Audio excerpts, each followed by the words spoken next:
Good evening, everyone. The meeting will come to order, and it has been quite a week. We've celebrated wins from both the boys and girls high school lacrosse teams. We've got the World Cup going, and of course, the Knicks won the NBA championship. So let's bring all that teamwork and sportsmanship into this evening. Madam Clerk, would you please read the adequate notice of compliance statement? Ooh. Adequate notice of this meeting has been provided by the City Clerk's office in the preparation of the council annual meeting notice dated December 17th, 2025, which was properly distributed and posted per statutory requirements. Please be advised that fire exits are to my right, your left, and at the back of the room. The city has a listening system to assist the hearing impaired. If anyone needs hearing assistance, please obtain the system at the dais and return it thereafter. Thank you. May we have the roll call, please? Mr. Boyer? Present. Mr. Crisafulli? Here. Ms. Kalmanson? Here. Ms. Landman? Here. Ms. Saracena? Here. President Todt? Here. And next, I'm going to call on the city's summer interns to lead us in the Pledge of Allegiance. Go.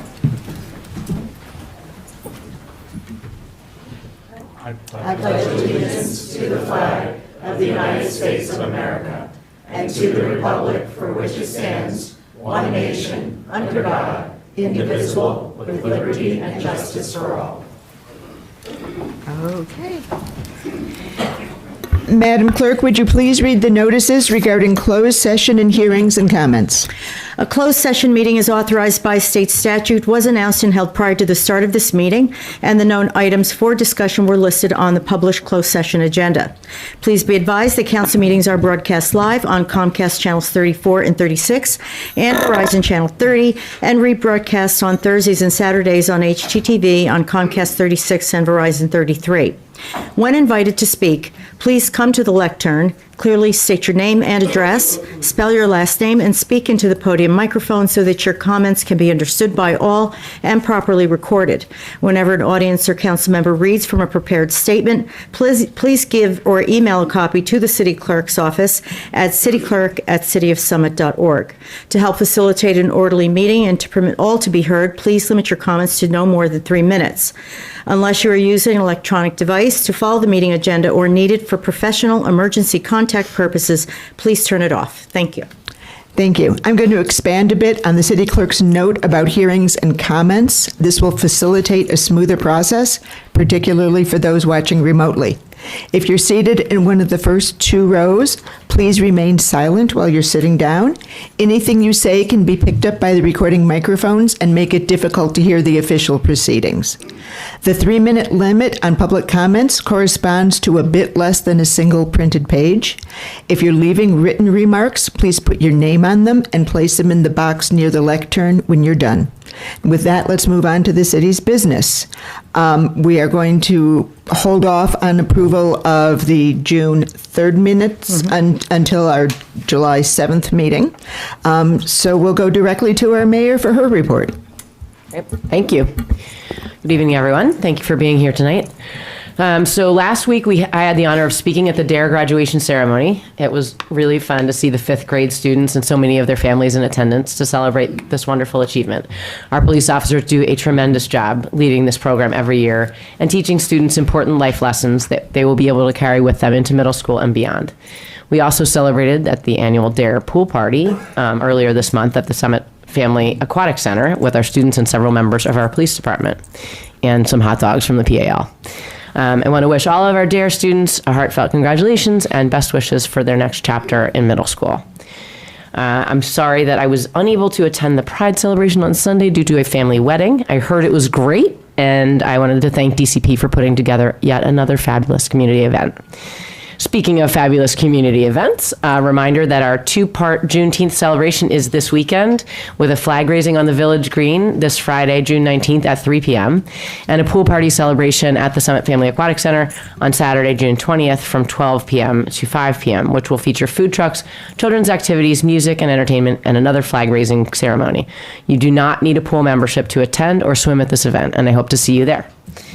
I also wanted to provide a quick reminder that our middle school and high school graduations will be held this Wednesday and Thursday at Investors Bank Field at Tatlock Park. weather permitting. There will be increased traffic in the area on those nights, and I want to remind everyone to follow all parking signs around the field and be considerate of the neighbors that live in the area. Please do not block driveways. Police will be out and ticketing in the area. I would like for everybody to enjoy the graduation and not come home with a parking ticket. And I wanted to extend a huge congratulations to all of our class of 2026 graduates. I wish you the best of luck in your next chapters.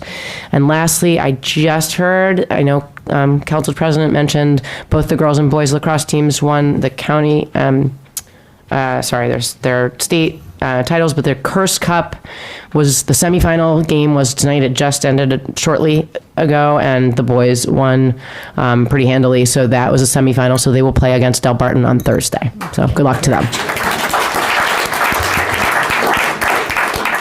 And that's all I have. Thank you. Okay, thank you. And now on to Tammy Baldwin for the City Administrator's Report. Administrator Baldwin. Thank you, Council President. Please be advised, everyone, that city offices will be closed this Friday, June 19th. It's also a parking holiday in Summit, so there's no fees required for on-street parking or parking in the municipal lots and garages.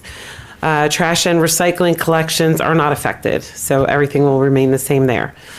The next Summit Free Market will be held next Friday, June 26th, from 12 p.m. to 2 p.m. at the transfer station. Summit residents with a parking and disposal permit can attend and browse donated items, and they can take what they want for free. You can review the donation guidelines on the city website at cityofsummit.org/free market. Before bringing any items to donate, just check that out. And lastly, and most importantly, I'm happy to report that our summer internship program is underway. We're very excited to have our interns here with us tonight to share what they're working on this month. They'll be coming up to speak in just a little bit, so you'll hear from them. This is the 17th year of our internship program. I'm really pleased that we can continue to offer this program every year. I also want to thank, it is a paid internship, which is meaningful to our students. And I'd like to thank our Human Resource Manager, Megan Champney-Quisalot, and her assistant, Debbie Presentella, who lead the program every year. They do a great job, and our interns are able to get useful professional work experience as well as a behind-the-scene look at what we do in local government. So to our interns, thank you for being here tonight. We're looking forward to hearing from you in just a little bit, and I hope you enjoy the meeting. Thank you. Okay, thank you. And now for the President's Report. First, the next council listening session will take place Monday, the 22nd, from 7:30 to 9 at the Community Center. I'm going to be traveling for a bit the next couple of weeks, so my next office hours won't take place until July. Mondays, the 13th, the 20th, and the 27th. Next, we are going to arrange tonight's agenda a bit. Directly after our presentations, Council will vote to appoint a new member to represent Ward 1 for the remainder of the year, followed by swearing in our new colleague if that person is present. We'll kick off our ordinances for hearing with the proposed ordinance banning AI data centers. We know many of you are here for that ordinance, and we don't want you to have to wait for hearings on 8 other ordinances before you get a chance to share your thoughts. If you're watching from home and planning to come down to make a comment, this is your cue. I'd like next to turn to an update on the old firehouse site property. As residents know, the sale of the firehouse did not close as expected. It's disappointing, but it gives the city an opportunity to step back, apply what we learned, and make sure we're managing this important public asset the right way that protects Summit's long-term interests. We're taking some steps right now. First, we're finalizing negotiations with St. Teresa's to commit to a new and valid parking agreement. This needs to be resolved so there's no question about the parking rights for the future purchaser. Second, we're going to conduct an environmental analysis of the property. Before the site can be developed for residential use, we'll need a clear understanding of any remediation that may be required, and this information will help us make decisions and protect the property's value. Third, at the recommendation of our city administrator, we're considering whether a broker with more direct experience in this type of transaction would better serve the city. It's a specialized property. We want to make sure we have the right support and advice as we move forward. The good news is we have a little bit of time because our city budget was balanced without the sale of the property, of the firehouse property. We know we do want to sell it as expeditiously as possible, but we're not under the gun. Finally, in prior meetings, we've had council members spend upwards of 20 minutes speaking during council remarks, and it emptied out the chamber. At the last meeting, I asked that we limit ourselves to the same 3 minutes that we give the public. That decision was mine. I'm not afraid to try something and say it didn't work. So I won't limit the time at this meeting for council remarks. I appreciate that all of us up here approach our jobs with thoroughness and passion, but out of respect for each other, the staff, and the people patiently waiting in the audience, let's model the behavior we ask of our residents. And for everyone who speaks tonight, please let's show respect for each other. Before we move on to our historic minute, I believe our clerk has something she would like to say. I would just like to give a special shout out to my husband, Frank. We are celebrating our 47th wedding anniversary today. Happy anniversary. And we never had a fight. Happy anniversary, honey.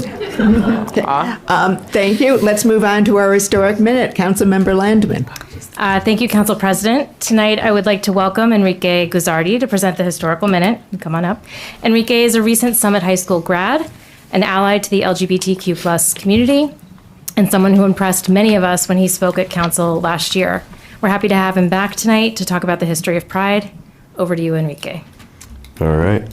Good evening, everyone. My name is Enrique Guzzardi, a recent Summit High School graduate. I was president and founder of the Political Discussion Club at the high school.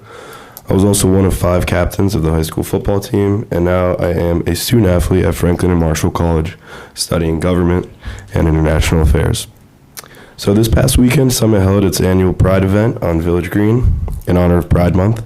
And as an ally of the LGBTQ plus community, I would like to share a brief history of Pride in New Jersey and reflect on why these celebrations are important here in Summit. New Jersey's first Pride Parade took place in Asbury Park in 1992.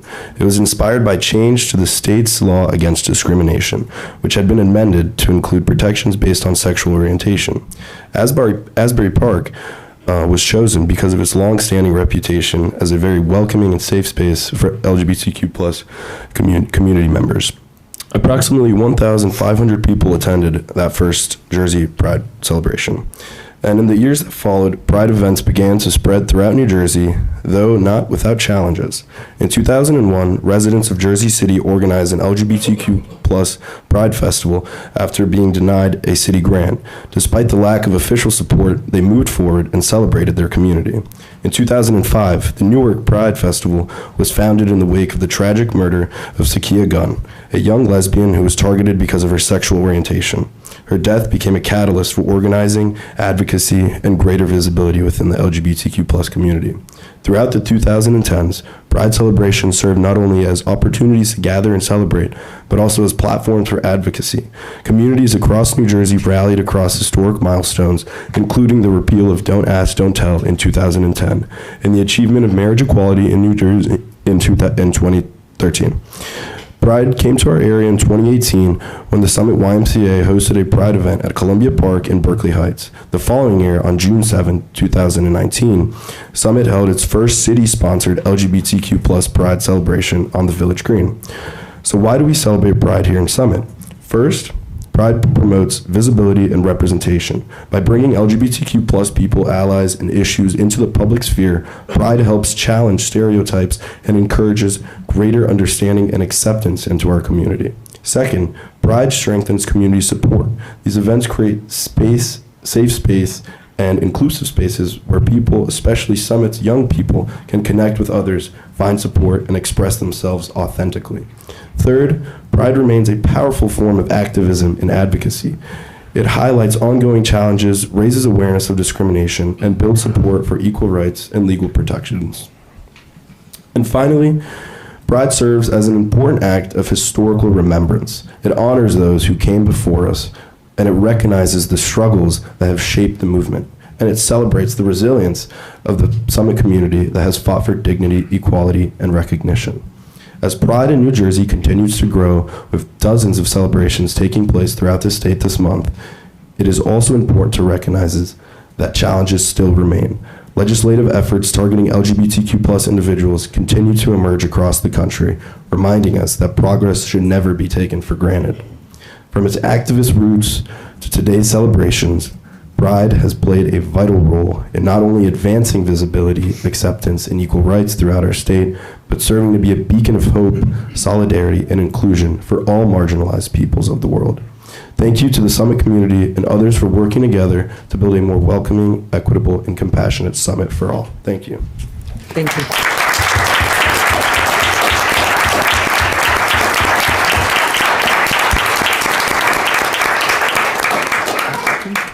Okay, we have two presentations this evening, and let's kick it off with Megan Champney. I'm going to mangle this. Quizzolite. Ooh, as someone whose last name is always mispronounced, would you please introduce the interns to the community? Thank you, everybody. Thank you for having us here and taking the time. My name is Megan Champney-Questlate, and I have the privilege of serving the City of Summit as the Human Resources Manager, as well as coordinating the summer internship program.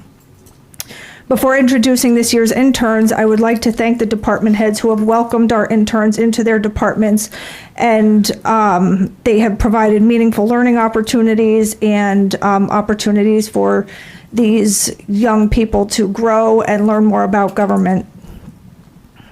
I would also like to extend a special thank you to our confidential administrative assistant, Debbie Perez-Santala, who is here this evening. Deb, can you stand up, please?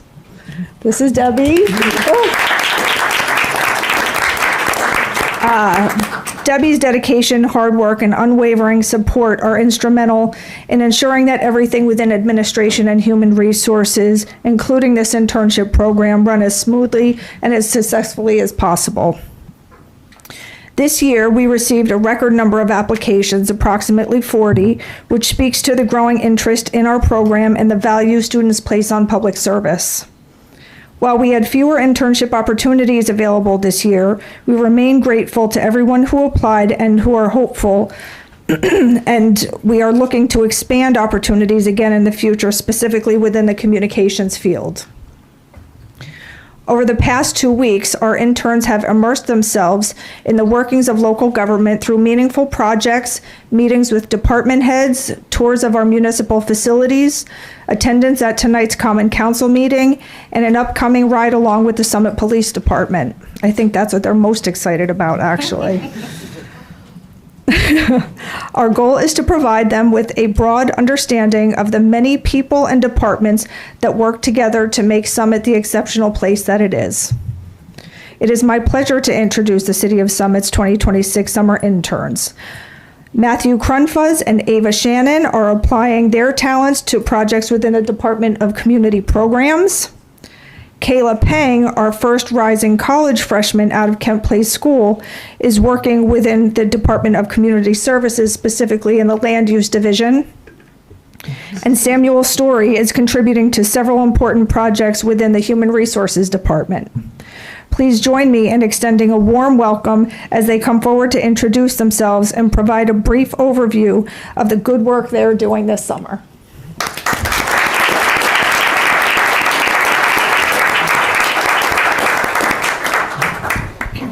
There it is.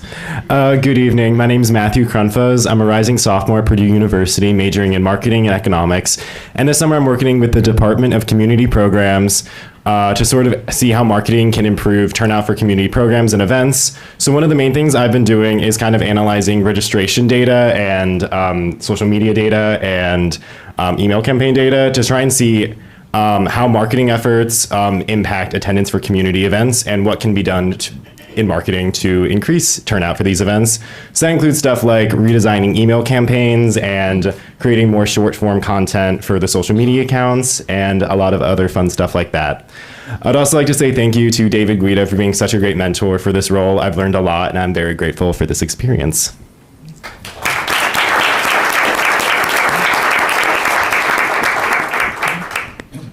Hello, my name is Ava Shannon. I'm a rising sophomore at Boston College, and I'm majoring in political science.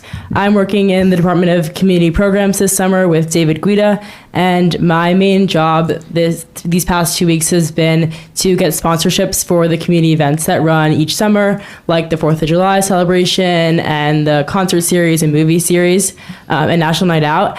So that mainly involves reaching out to local businesses via email and going to them in person to kind of inform them of the opportunities available and seeing what their interests would be with that. And I've also been working on reaching out to nonprofits that serve the Summit community to have them participate in our National Night Out because they have an opportunity to table at that event. I'm also super grateful for David and Megan and Debbie for this opportunity, and I've learned a lot through this experience. Thank you.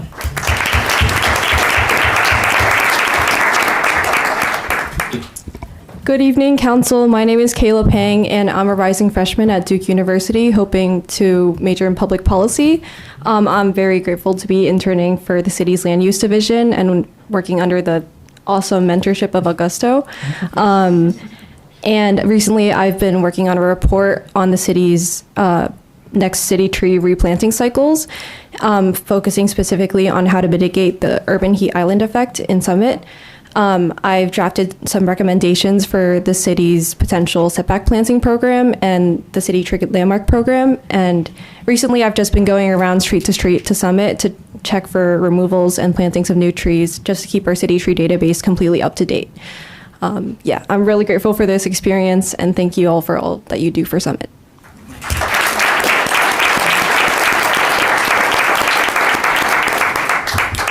Hello, my name is Sam Story. I am going to be a senior at the University of South Carolina. I'm majoring in psychology and film. And this summer I've been working with Human Resources on developing a new standard operating procedure for new hires. And this is with the goal of making onboarding more efficient and to have something written down that anyone can use in the future to onboard a new employee. Along with that, I have been doing a benchmarking project, communicating with other municipalities to see and compare their communication and social media policies. Lastly, I'd like to thank Megan and Debbie. I am so grateful for this opportunity, so thank you.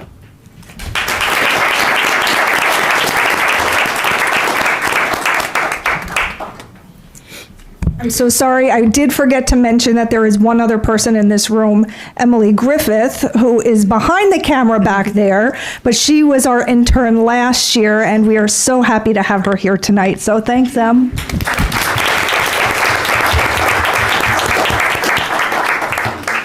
Thank you all. You're doing meaningful work for Summit, and the residents will definitely benefit from it. So now you get to see how the sausage is made. Next, we have Lisa Hibb from Concord Energy Services with an update on Summit's energy aggregation program. Welcome back, Ms. Hibb. Thank you very much. It is my pleasure to be here and to report some very good news on the status of the program, and to also ask Council to consider possibly filling out a participation form for continued participation in the Garden State Community Energy Cooperative. So my name is Lisa Hibbs. I am the Director of Sales and Project Management for the government sector for Concord Energy Services. We are the energy consultant for the Garden State Community Energy Cooperative, of which the City of Summit is a registered member. The Borough of Lincoln Park is your lead agent. Also joining with the City of Summit as a registered member is Jefferson Township, also Mount Olive Township, and most recently we have added Mount Arlington, the Borough of Mount Arlington over in Morris County, just on June 3rd, passed their resolution to join your co-op, so it is growing. The good news is clearly making its way to other municipalities. So just as a bit of a recap, the Garden State Energy Cooperative went out to auction on October 3rd, 2025. And the pricing that was received at the auction was lower than JCP&L's price to compare, and an award was made to Direct Energy Services, LLC. This is for a 19-month contract term, which began with residents' meter reads in March of 2026. The standard program rate, which does not include any additional renewable other than the state's renewable portfolio standard at 37.5%. That price is 14.46 cents per kilowatt hour. And that is compared to JCP&L's basic generation service rate. In other words, if you're not with a third-party supplier of your own, that is the default price. That price was 15.6 cents at the time of the auction. So we also have a 100% green program option. This is an optional program option that residents can call or go online and opt into. That price is also below the JCP&L price to compare. That price is 14.61 cents per kilowatt hour. And the current BGS price for JCP&L, because it does fluctuate, it reset in June 1st, 2026. It is currently, we are split. Right now, we have a summer 1 and a summer 2 rate. This is customary for the utilities. The program rate does not have a summer 1, summer 2. It is a flat price throughout the seasons. But I just wanted to make everyone aware that we are in the season where we do have 2 different rates for JCP&L's basic generation service rate. The first is 14.8 cents for the first 600 kilowatt hours used by a customer. And then the second summer rate is for anything in excess of 600 kilowatt hours. That price is 15.7256 cents per kilowatt hour. If we blend them together, the average resident here in Summit uses 747 kilowatt hours. Now, clearly that is an average over 12 months. That you're going to see summer usage, go up because we're using our air conditioners. But if you blend that summer 1, summer 2, just based on that 747, you get a rate of 14.87 cents. So that's considerably lower than the 15.6 at the time of the auction. But again, we're on the conservative side there. We're just taking the historic average over the 12 months to get that 747 kilowatt hours. The good news, participating residents in the city of Summit have saved a collective total of over $48,000 in the first 2 months of the program. The average savings for a household here in Summit is $9 a month. So of the 7,647 eligible households within the city of Summit that we started with, 1,608 of the account holders requested their account be opted out, and 38 account holders requested that it be a permanent opt-out. So not only not participating this round, but if the City of Summit and the Garden State Cooperative do move forward with another auction, those 38 folks would not be included. They're kind of on a do not disturb. They can certainly rescind that, come back in, but we will consider them permanently opted out until they do so. We did receive 194 pieces of return mail for which we opted those residents out. That is a requirement of the regulation. And we also had 321 utility rejections. That could be for any reason, ranging from a move, changing to another third-party supplier, or just getting a little bit behind on the bill. And we require that any account holder participating in the program must receive one bill, just like they do now from JCP&L. The suppliers cannot send them a separate bill. So if folks do get behind on a bill, they are dropped from the program just to make sure that they stay on that consolidated billing. So the opt-out rate for the City of Summit is about 23%, which is completely normal. This is your first time through the GEA program. So there's lots of questions, of course, at the beginning, and some warranted skepticism. It's unknown. No experience with the program. So hopefully, with hearing that the program is doing what it's designed to do and saving residents money, people that have opted out can opt back in. There's no cost to do so throughout the term of the contract. Similarly, anyone that didn't know that they were enrolled in this program and wants out, they can certainly do that at any time during the contract term, no fees or penalties. So at this time, Concord Energy Services is just making the City of Summit aware that we have asked for a participation form to be completed for 2026-2027. This would include any extensions on the current contract and participation in any auctions in 2026 or 2027. So I know Rosemary has that. I also provided an updated resolution should Common Council want to consider that. That resolution is on file with the clerk's office as well. I'm happy to answer any questions. Thank you. Do we have any questions from members of the public for Ms. Hibbs? Do we have any questions from members of council? Through you, Council President. You are leaning forward, Councilmember Boyer. Go right ahead. So the 1,600 folks that opted out, 38 opted out permanently, but the 1,600, do they have to opt out again next year? They would. It's each time there is a new program offering. So each time there is a new contract, there's that new information packet, yes. And we are able to flip that to a permanent opt-out. All they need to do is give us a call at 866-688-5197. That's Concord's customer service number. And we'd be happy to convert that over to a permanent opt-out. That way they do get the do not disturb benefit without having to opt out each time. Well, if I can just ask a question, a follow-up question with that. So if they opted out, and that's 1,600 people, so we're requiring them to do it again next year? I mean, do they know that they have to do it permanently? Yes, it's actually on the response card. It's on that. And it's also in the information packet itself. And it's in the program video that's posted on the program's webpage. Okay. I'm just concerned with people having to do like 100%, a task sir. over and over again where Absolutely. if they opt out, then perhaps we hit the switch and they need to opt back in instead of just them. The regulation is not written that way. Okay. Okay, and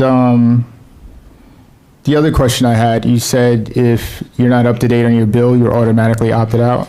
It takes about 60 to 90 days for you to be behind on your bill before you'll be dropped, yes. Okay, so you'll lose power before then anyway. Oh, no. Right now, just so that everyone knows, we are in the moratorium for shutoffs with the BPU. Okay. That happens in June, so that way you don't lose air conditioning and quality of life. So yeah, that I believe runs through September 15th. I could be wrong though. But yeah, right now, no shutoffs. Thank you, and I'm happy to hear about the savings. Thank you. Thank you very much, Ms. Hibbs. Oh, thank you. Okay. So, as promised, we're going to move our resolution up to appoint a new colleague. Madam Clerk, you're going to read the title of this? I believe I can defer to or just go our straight chair to- of the law committee. Go straight to Yes. Councilmember Saracena. Thank you. Thank you, Council President. Resolution under Law and Labor ID 12613 relates to the appointment of a new Ward 1 council member. By way of brief background, former council member Bob Pulowski stepped back from his role in May of this year, just a few weeks ago, under applicable New Jersey state law. Because former council member Pulowski is a member of the Summit Republican Party, the Summit Republican Party then recommends 3 candidates who have raised their hand and are willing to serve. We thank each of the 3 of them for raising their hands to do that. And then it is the responsibility of the remaining council members to choose amongst those 3.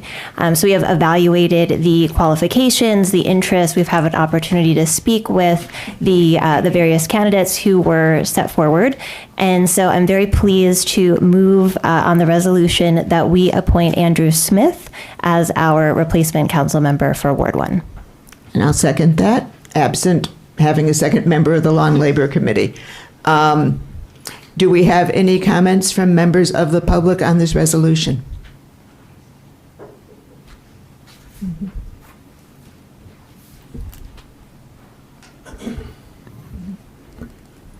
Good evening, Nick Curiel, Chair of Summit Republican City Committee. I'd like to thank council with their decision. I provided 3 excellent candidates, and I'm sure it was a tough decision to make to pick the candidate. Each candidate was well qualified, but I appreciate this. And let's move forward and get a new council member on the dais.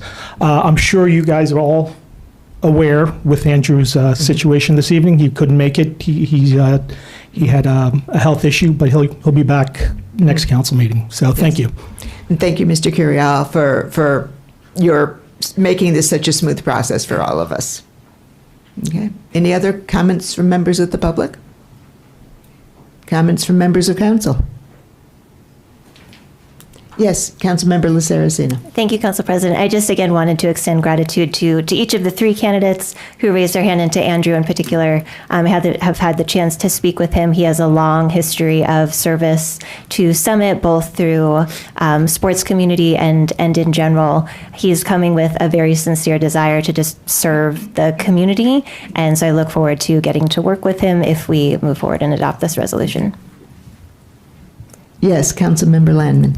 Thank you, Council President. I just want to say I know Andy from sitting next to each other at many, many basketball games over the past few years, and I also know his mother-in-law and his wife and others. And I'm excited to have him join us in this capacity. I think he'll be a great addition to the team. Okay. Thank you. Okay. And let me just add, sort of building on what Mr. Curiel said, yes, Andy is not able to join us tonight. The plan is that as soon as practicable, he will sign his oath of office privately so that he can begin serving on committees in advance of the next council meeting, when he'll be up on the dais and will be able to participate fully. And at the next council meeting, which is July 7th, we will swear him in publicly so that everybody can join in welcoming him. With that, this is just ayes and nays? Voice vote. Voice vote, okay. All in favor? Aye. Any opposed? No? Yay, we now have 7 council members. Thank you so much. Let us go back to ordinances for hearing, and as promised, we are going to begin with the ordinance banning AI data centers. So, Madam Clerk, would you please read the caption for ordinance number 26-3390? Yes. Ordinance of the City of Summit, County of Union, New Jersey, amending and supplementing Chapter 35 of the City Code entitled Development Regulations, subsection 35-9.2, Prohibited Uses. Okay, thank you. Councilmember Laceracino. Christofouli. Not all Italians have the same last name. Thank you, Council President. Ordinance 26-3390 would add a prohibited use to the City Code defining and prohibiting AI data centers. The ordinance is based on the model ordinance recommended by the Association of New Jersey Environmental Commissions, ANJEC, as customized for Summit circumstances by our dedicated city land use manager and our city solicitor. It was reviewed by the Planning Board, which unanimously agreed that it was consistent with Summit's master plan.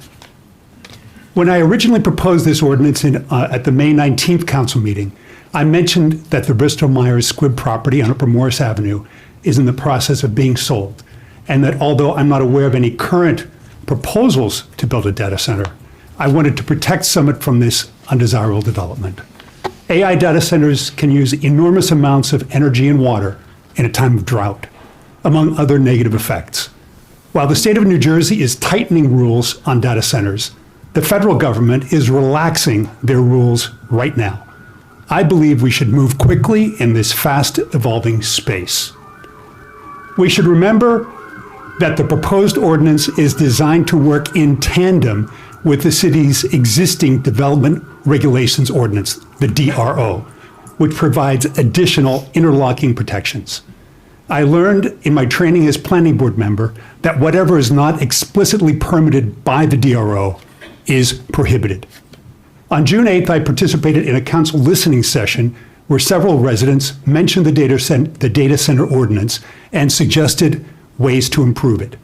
We have also heard from residents by email. I greatly appreciate this input from concerned citizens. In this divisive time, I have been glad to see that Summit has come together in our desire to keep out AI data centers. Our city staff has been gathering the feedback, and we will incorporate any changes to the ordinance to ensure it provides the protection we need.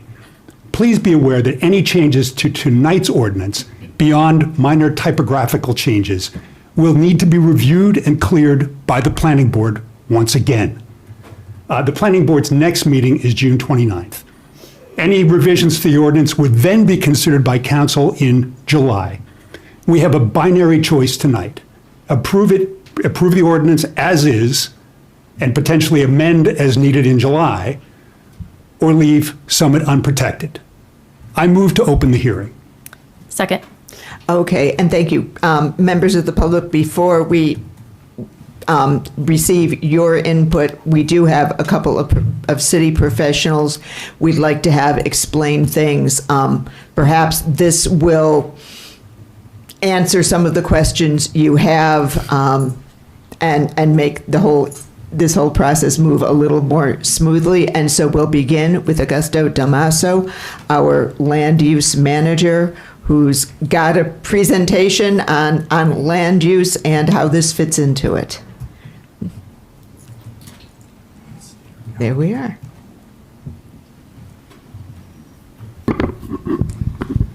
All right. Hello, everyone.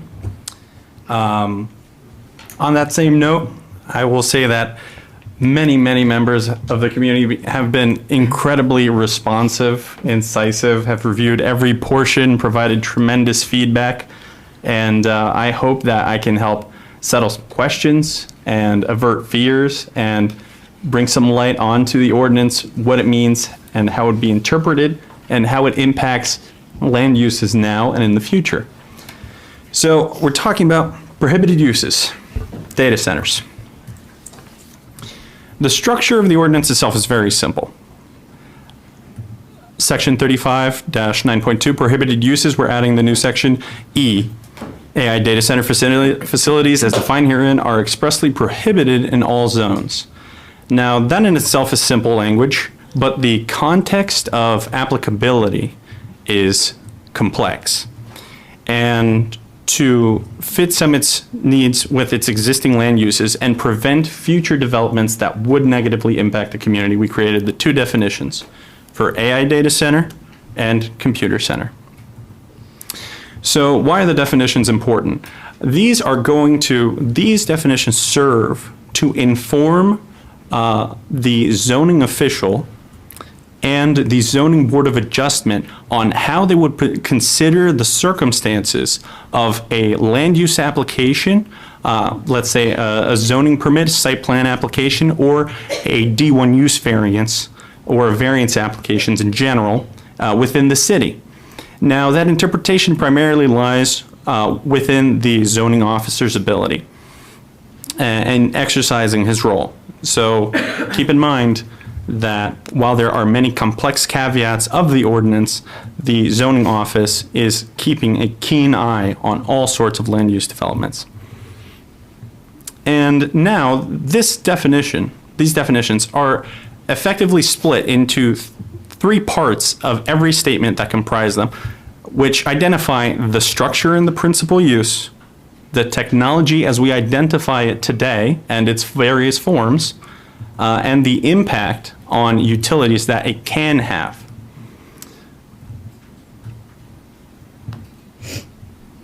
Here's the breakdown of the definition on its identification, right? We're calling it an AI data center.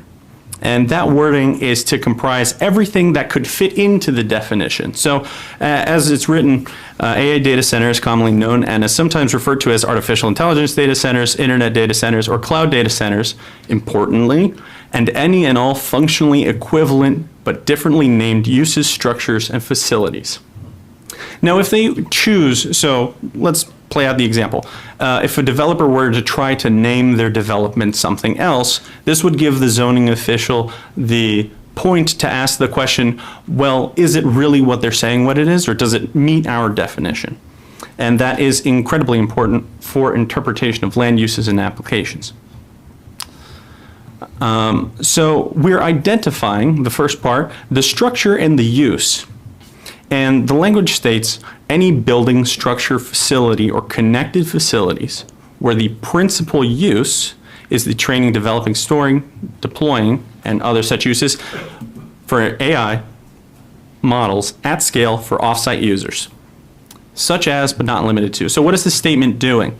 This statement is applying a broad range of uses for AI workload, saying that it must be the principal use of the structure. It's identifying the principal use of the structure. And it's furthering that by saying included but not limited to. When we're identifying the technology, AI, and its models as they're presently understood, it's going to help the public, future zoning officials, and future zoning board members be able to look back at this point in time and compare, because we don't know what the technology will be in the future. So we are at this current point for comparison, and we are capturing the technology and its principal use. Large language models to extend, neural networks, machine learning, and any other forms or categories of types of information systems which transmit process data from and to a variety of purposes. And these purposes capture or try to capture some examples of what an AI workload would involve. And that workload, the technology, the circumstances of the use of that structure fit together. And so by identifying the tech, we can set parameters for how that interpretation in the future will protect against these kinds of developments. Okay. Then we're identifying also impacts. So keeping in mind, we've done structure and principal use. We've identified the technology to the best of our ability, and now the impacts. And this is something that a lot of people are concerned about, but I hope to demystify a little bit.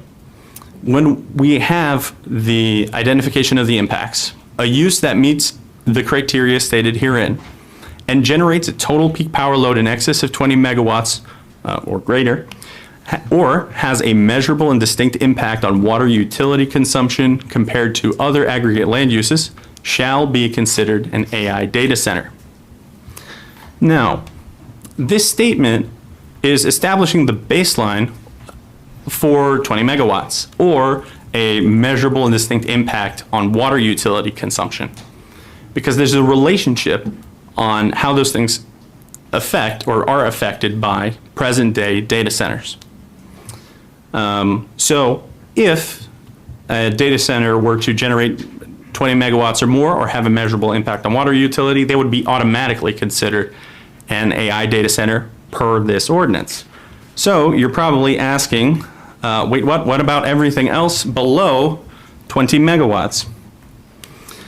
This is where the sum of the three factors I mentioned, the structure and use, the technology, and the impacts come together.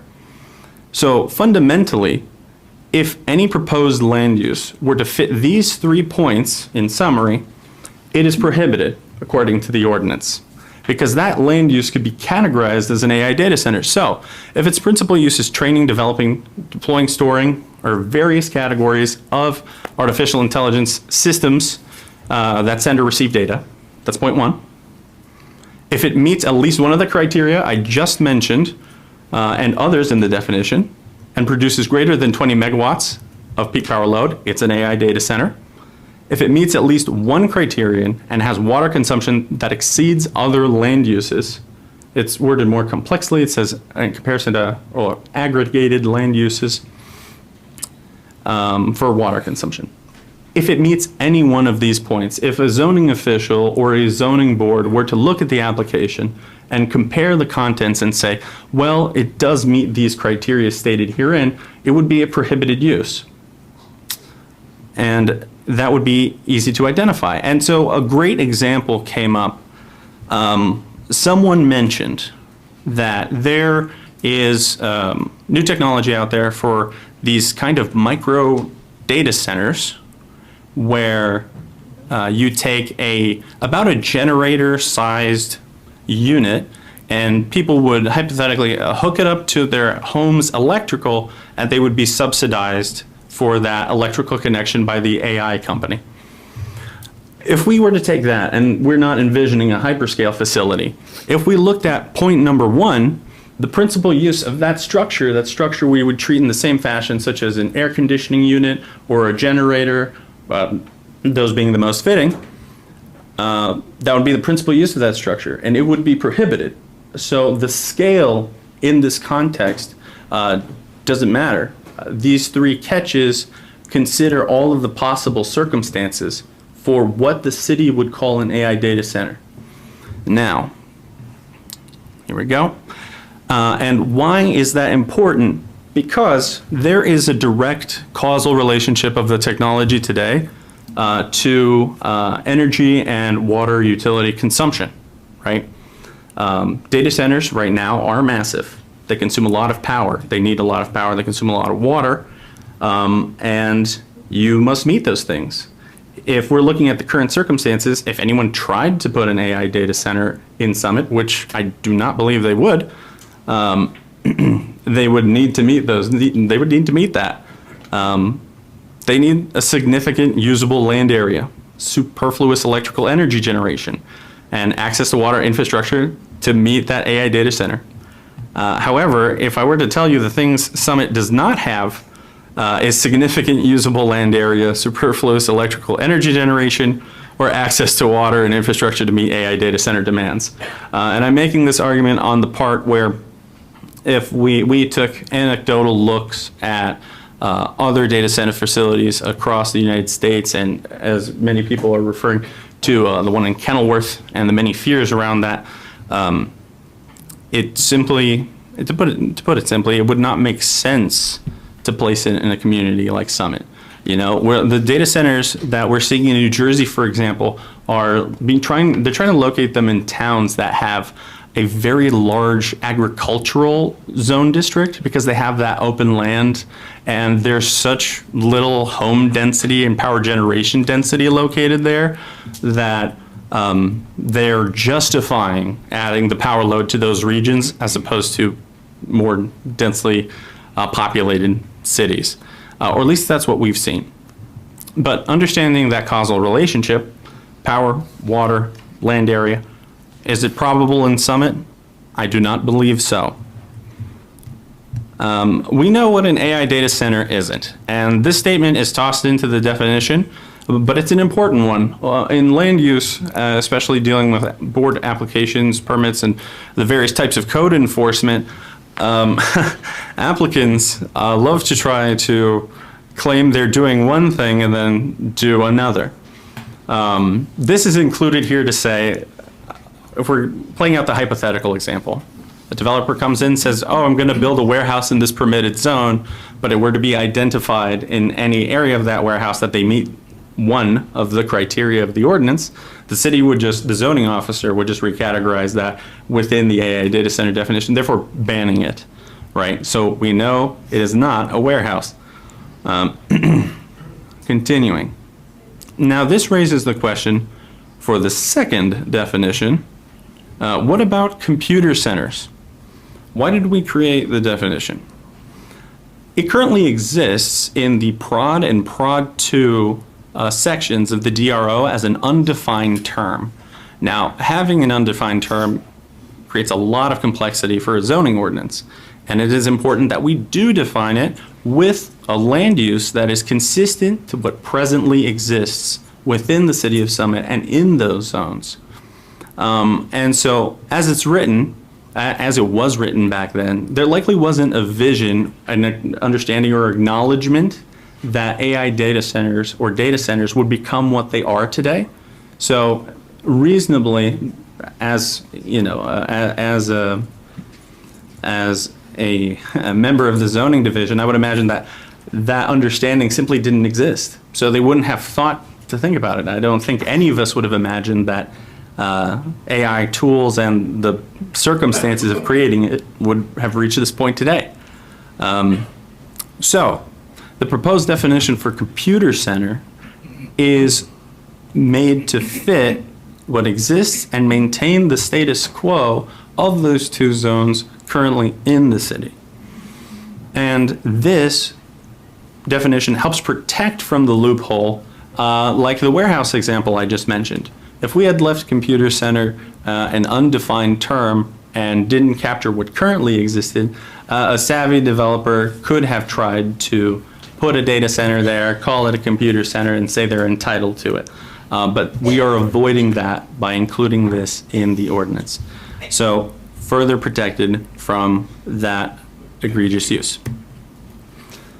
As I just mentioned, computer center, we're identifying the structure and the use, facility or portion of a facility that's used primarily for office, research, administrative, educational, or institutional, or business support computing activities. So then you're thinking about the character. Okay, so it's used primarily as an office. It's used primarily as a medical institution. It's used primarily as an educational institution. There is a financial industry there. And it just so happens to be that in that primary use, principal use, there are computer rooms, information technology support rooms, network rooms, software development spaces, etc. And those spaces serve the principal use in an accessory function, and they are subordinate to the principal use. So if I had to give an example, and I think it's easiest to use the present one, if we have medical research going on in the prod and prod 2 zone, if there is a server room type facility there that is used for on-site purposes that helps this primary use accomplish its function, and it's not transmitted out into the internet and the ether, that would fit the description of computer center. So it would remain permitted, and that is the status quo as of now. So let's talk about the character. The computer center must be accessory or subordinate to the permitted principal use, like I mentioned. It has to be office, administrative, institutional, research-oriented, permitted principal use. Now, here's the part of the character. It must be occupied and staffed consistently with that same use.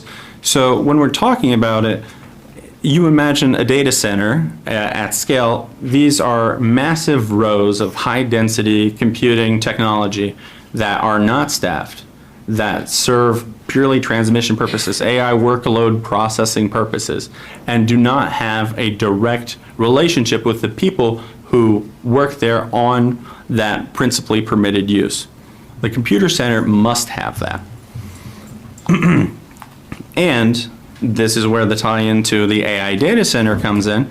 A computer center shall not be primarily designed or operated for the large-scale housing of servers, cryptocurrency mining equipment, AI computing equipment, cloud computing infrastructure, collocation equipment, or other high-density computing systems for off-site users.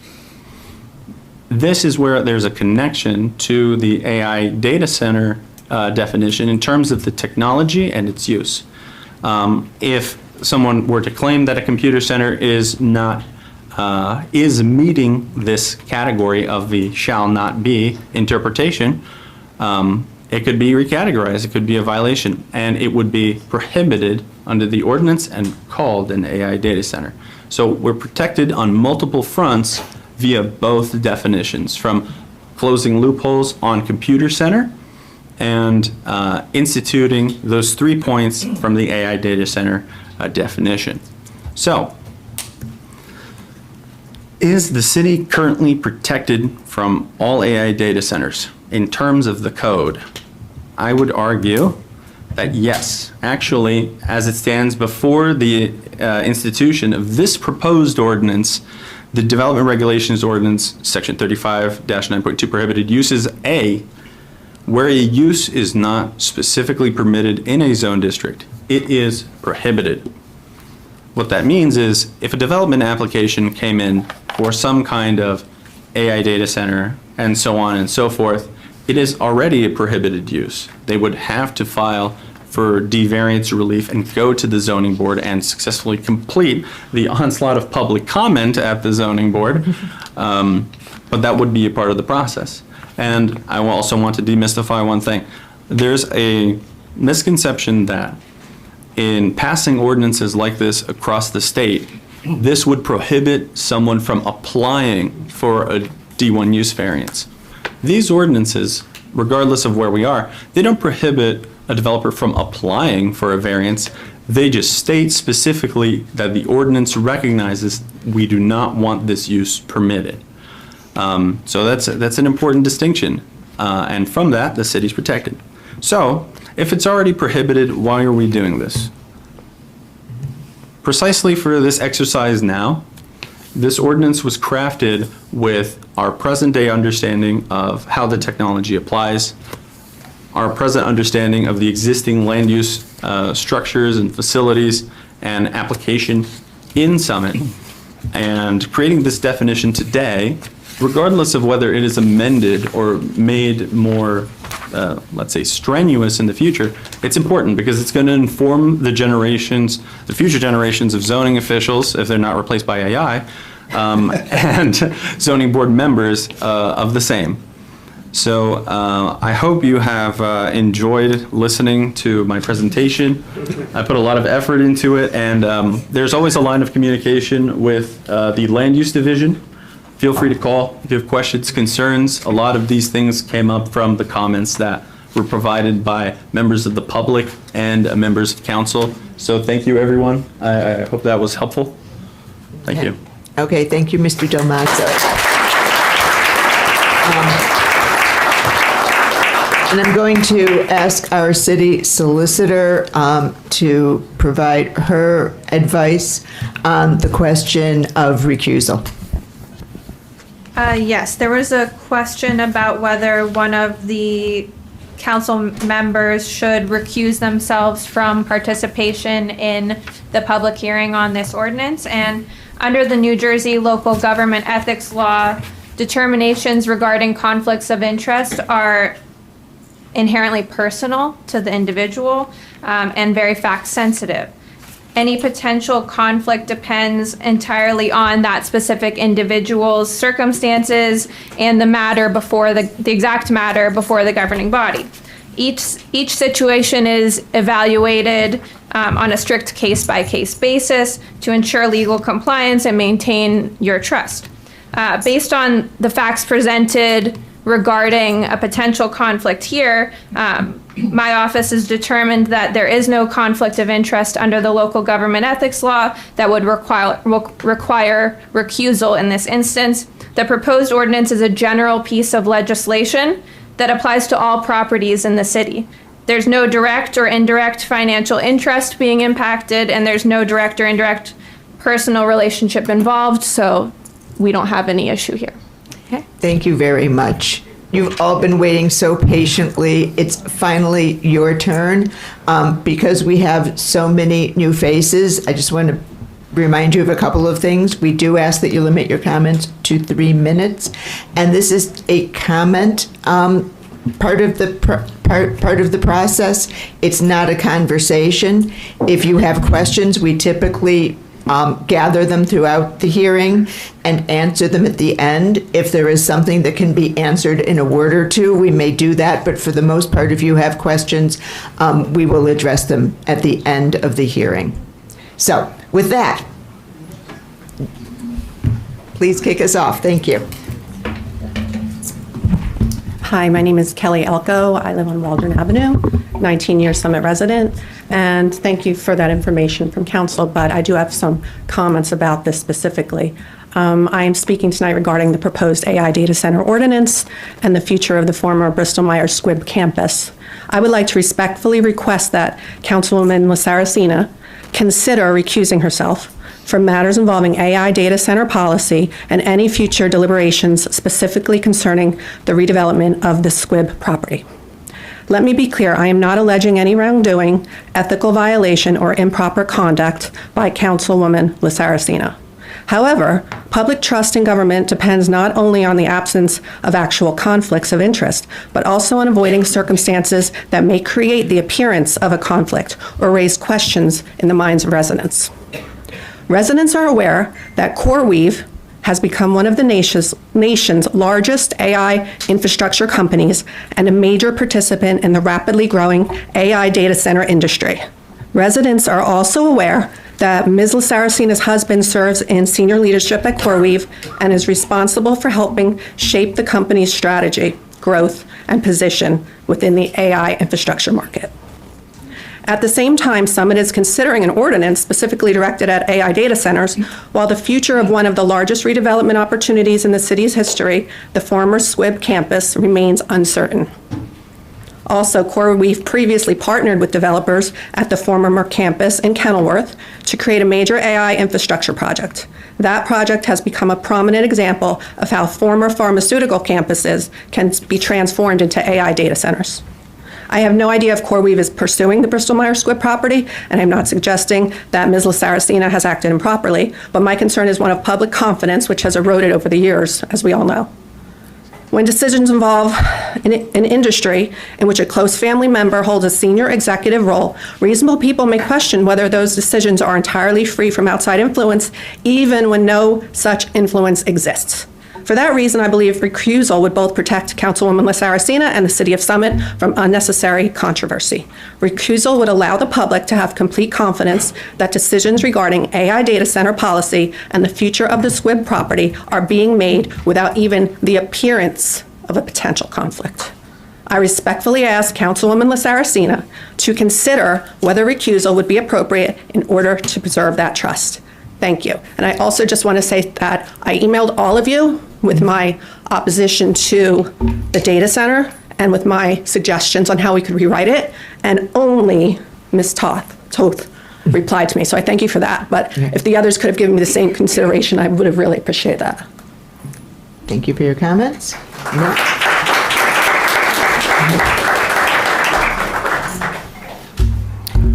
Hello, Andrew Miniger, Edgar Street and Summit. 1 second.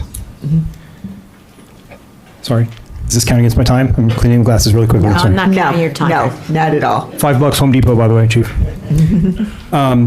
Okay, so thank you for banning data centers, Council. You will likely hear, and you have heard already, multiple requests about this ordinance. You're probably going to hear many to amend this ordinance tonight, make it more clear that AI data centers are being banned in Summit. Since January, when control of this council changed hands, I have seen this council listen to residents through many different channels: weekly office hours, emails, phone calls, social media, impromptu sidewalk conversations while you were tending to your gardens, Michelle. And you have taken resident concerns very seriously, like champions. In fact, I happen to know that this ordinance being on the agenda today is the result of you listening very carefully. You heard the urgency from residents on this topic, and you fast-tracked the ordinance so that there was a hearing on it tonight. So thank you.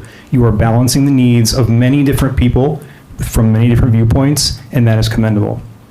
On the topic of balancing, you're probably going to hear the request to table this ordinance tonight, to not vote on it tonight.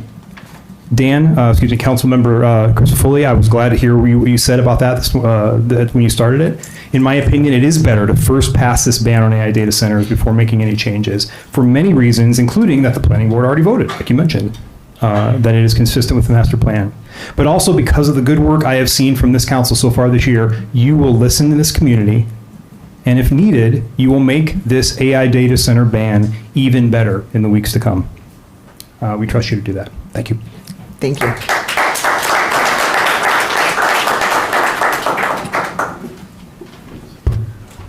Hi, good evening. Good evening.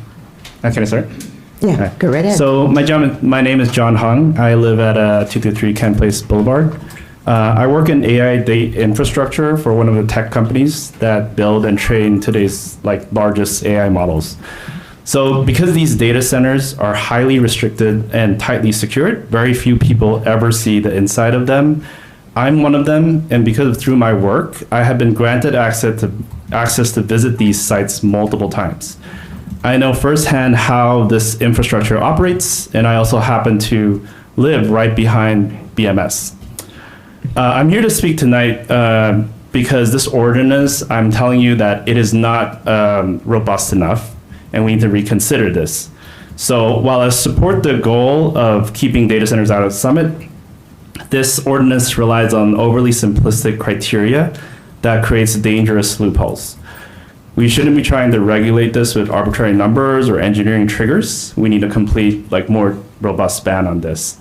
So I know the ordinance tries to be smart by using some OR logic to say we ban the facility if it hits either a 20 megawatt cap, a high water consumption trigger or the need for some custom electrical substation.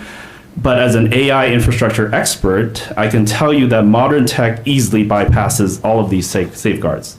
First, the industry has shifted rapidly to closed-loop liquid cooling. Because the fluid is sealed inside a closed loop, the facility consumes zero municipal water. This completely bypasses your water trigger.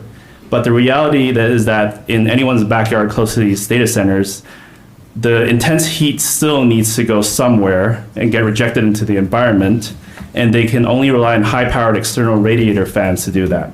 So a developer can technically build a 19 megawatt zero water facility that is perfectly legal under your ordinance, but the 24/7 low frequency humming and noise of these fans will be in our backyards. Second, developers, this is a common practice in the industry, routinely use what we call a warehouse pivot.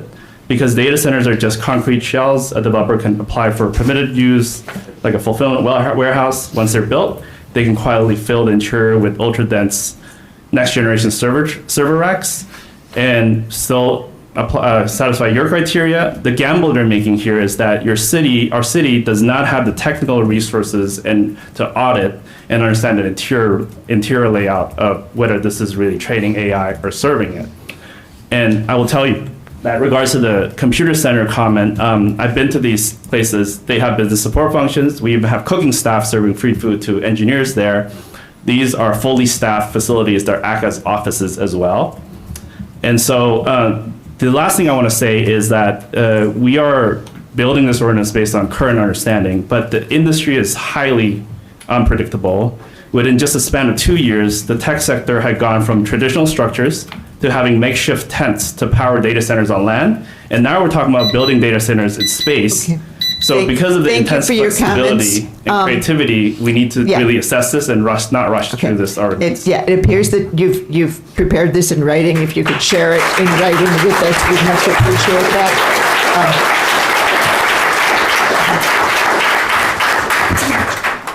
Is that legal? Madam There was a Clerk? recording device added. Was that legal? It's a public meeting. I don't believe there's any prohibition. Brand J12 puts their mic when they're here. So we can continue on. Okay. Yes. Hello, Thank you. council members, mayor. So my name is Lori Wade. I'm actually a resident of Union at 560 Malcolm Road. But as a resident of Union County, I wanted to be here to support this ban on AI data centers. So I'm actually here representing the nonprofit, the Union County Residents Alliance Coalition.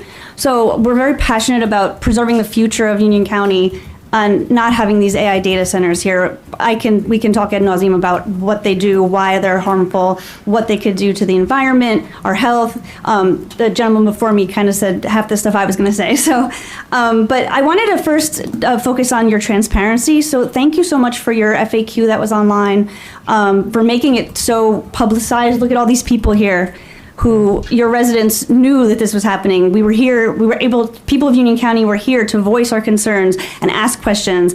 And, that transparency as leaders of the community, it's really something that we appreciate.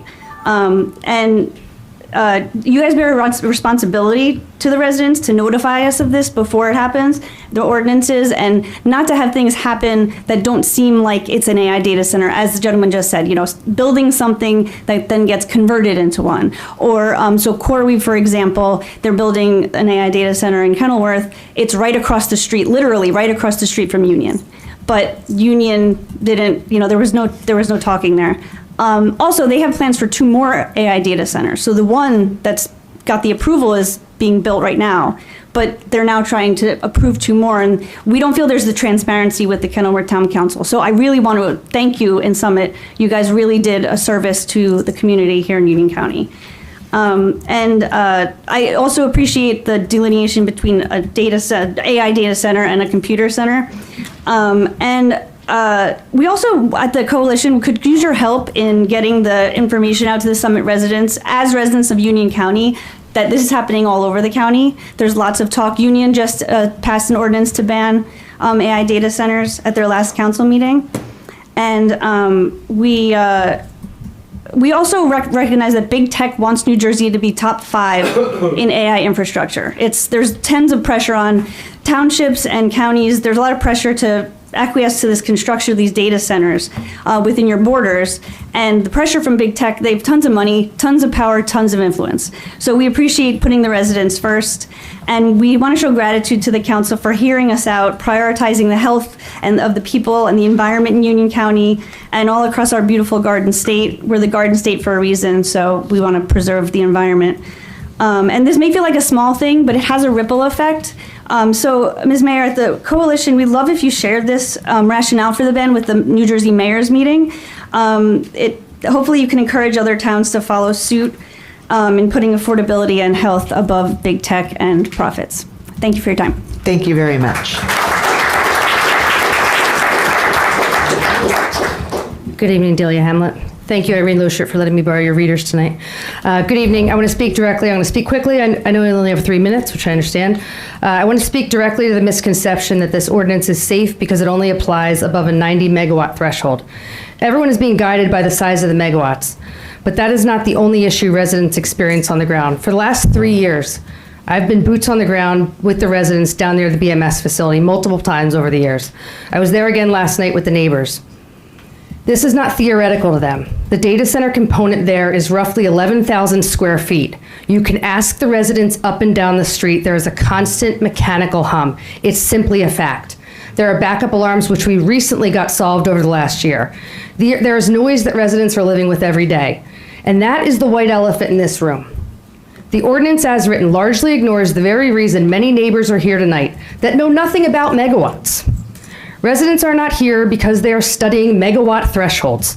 They are here because they are living with constant humming, alarms, mechanical equipment, and industrial noise that impacts a residential area. I also want to clarify the role of the planning board. The planning board's role that I sit on as the vice chair was not to rewrite the ordinance. The question before the planning board was whether or not the ordinance was consistent or not inconsistent with the master plan. That is a very different question from whether or not the ordinance is strong enough, clear enough, or protective enough for the residents. Councilmember Chris Foley sits on me with that board, and he would be able to clarify that for you as well. And respectfully, this is the job of local government, not just to look at a definition on a slide, but to go out, visit with the residents, stand on the street, and hear what they are experiencing from an approximately 11,000 square foot facility. If neighbors are already dealing with this level of noise from that facility, then why should we not pretend that a megawatt threshold alone protects them from a larger or repurposed data center use? That is exactly why the 20 megawatt threshold concerns me. I got a minute left. Noise does not magically become acceptable at 19 megawatts just because an ordinance starts it at 20. The noise comes from the equipment, the cooling systems, the chillers, the fans, the generators, the transformers, truck activity. Just as our friend John here just said, sounds like we should put him on a committee. The question is simple. Do we really believe 19 megawatt data? Do we really believe 19 megawatt data would be quiet, but a 20 megawatt data center would be not? Of course not. And to the slide that said, wait, what? What about everything below 20 megawatts? Exactly, that's the question. The city's position is that an AI data center below 20 megawatts are already prohibited because the principal use language, the 20 megawatt threshold is not necessary, it should come out.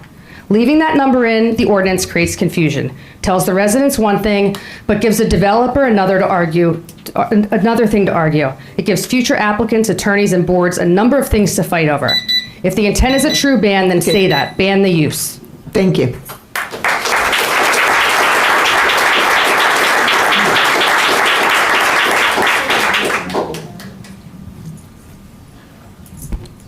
Hello, Elliot Fishman, 34 Webster Avenue.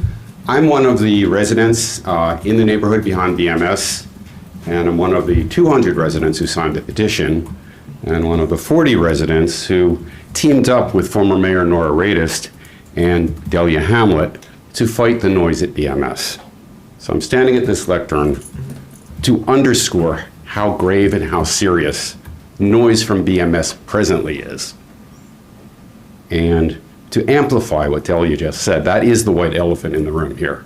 Now, BMS may consume 3 or 4 megawatts. They're talking about 19 or 20. Already the noise is unbearably bad in that neighborhood. Just as a matter of history, well, you may be aware that Summit has a noise ordinance on the books where 65 decibels after 7 p.m. is prohibited. That has never been enforced except one time. That was against BMS when former Mayor Radist contracted the county district attorney to sue BMS. Now that lawsuit was disposed, but we actually had the Board of Health out with noise meters and a county attorney writing complaints against BMS. Now you're proposing something which is potentially 5 times that, or that would be very disappointing to the whole neighborhood. Thank you. Thank you.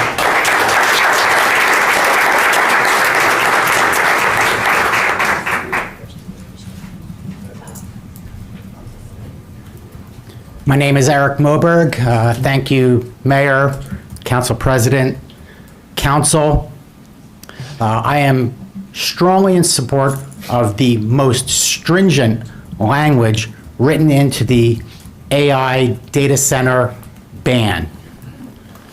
Councilman Boyer has been especially focused on protecting the residents of Summit and everyone who visits Summit and does business in Summit. Now, for the people who are at home watching on TV or on YouTube, the traditional AI data center, it has nothing to do with a computer room or speeding your orders from Chewy or getting your Amazon orders there any faster. It can also be noted as a surveillance center. It is tying together all of the flock cameras. That is the reason for the massive amount of computing power that is needed. That is why it needs to use so much water. Now, for sake of comparison, let's say our current ability to generate power is a postage stamp.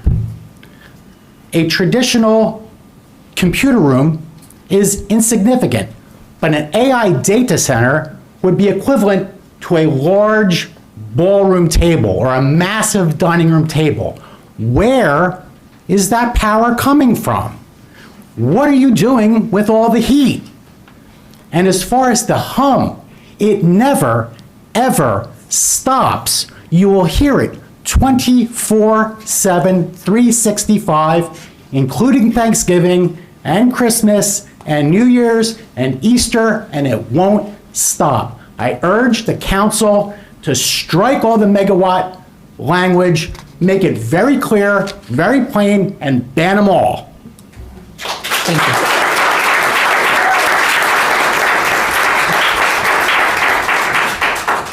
Good evening. My name is Sheila Kaushik, and I live on 255 Camp Place Boulevard.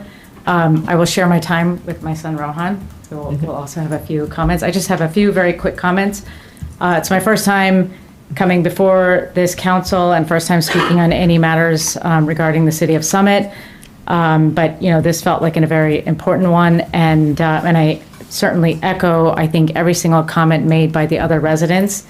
I'm not an expert in the field. I appreciate Mr. Hung and his comments about the weaknesses in the language that's written, and I also appreciate what appears to be kind of the same intention to ban AI data centers, but I don't think it takes an expert to see a lot of the gaps and the misses in the language and how it can be more robust. And turn it over to my son. I think. Could you adjust the microphone? My name is Rohan Kaushik. I think we should stop the data centers because... Speak into the microphone, honey.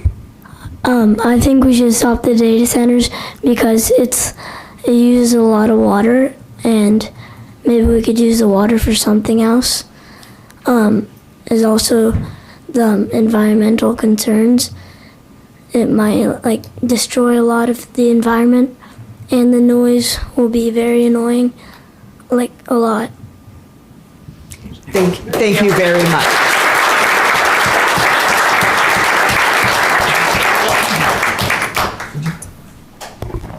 Good evening. My name is Lucille Callahan. I live at 131 Passaic Avenue. For 37 years, backed up to the property that we're discussing. And it is noisy. And every new purchaser of that land has been worse and worse and worse over the decades. And some of the things that I noticed tonight, we were hearing that it's really unlikely, the probability of a data center coming to Summit anyway isn't going to happen. Why rely on that? Just say no to all of them, period, regardless of size. I don't know the difference between over 20 and under 20 in terms of what those fans are going to sound like, but it's not going to be good. I also want to know, do we have studies that tell us what's happened in other markets where these have gone in to property values? Right within the ring around the data centers and the mile out and the 2 miles out and the 3 miles out. What about businesses? If property values are going down, the viability of the town goes down. How many businesses close? What about the income for the business owners? How many businesses closed? And what about hearing, auditory? If we're going to be immersed with this god-awful sound, are there studies on what happens to people's health and their hearing in the areas that this has happened? And I'm talking about like-to-like areas of Summit, New Jersey. How many are these across the country? Do we have any information? Has anyone looked into it? Have we had National Association of Realtors look at property values? What has dropped?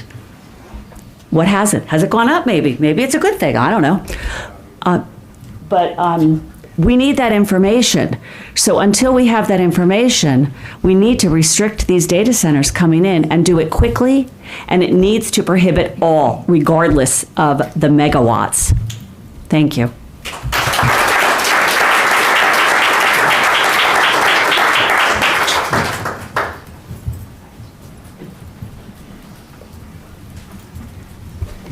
Susan Bowen, 45 Waldron Avenue.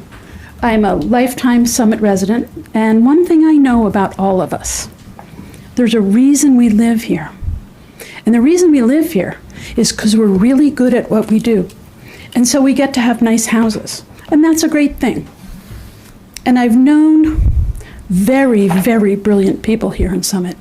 My dad is one of them, went to Princeton.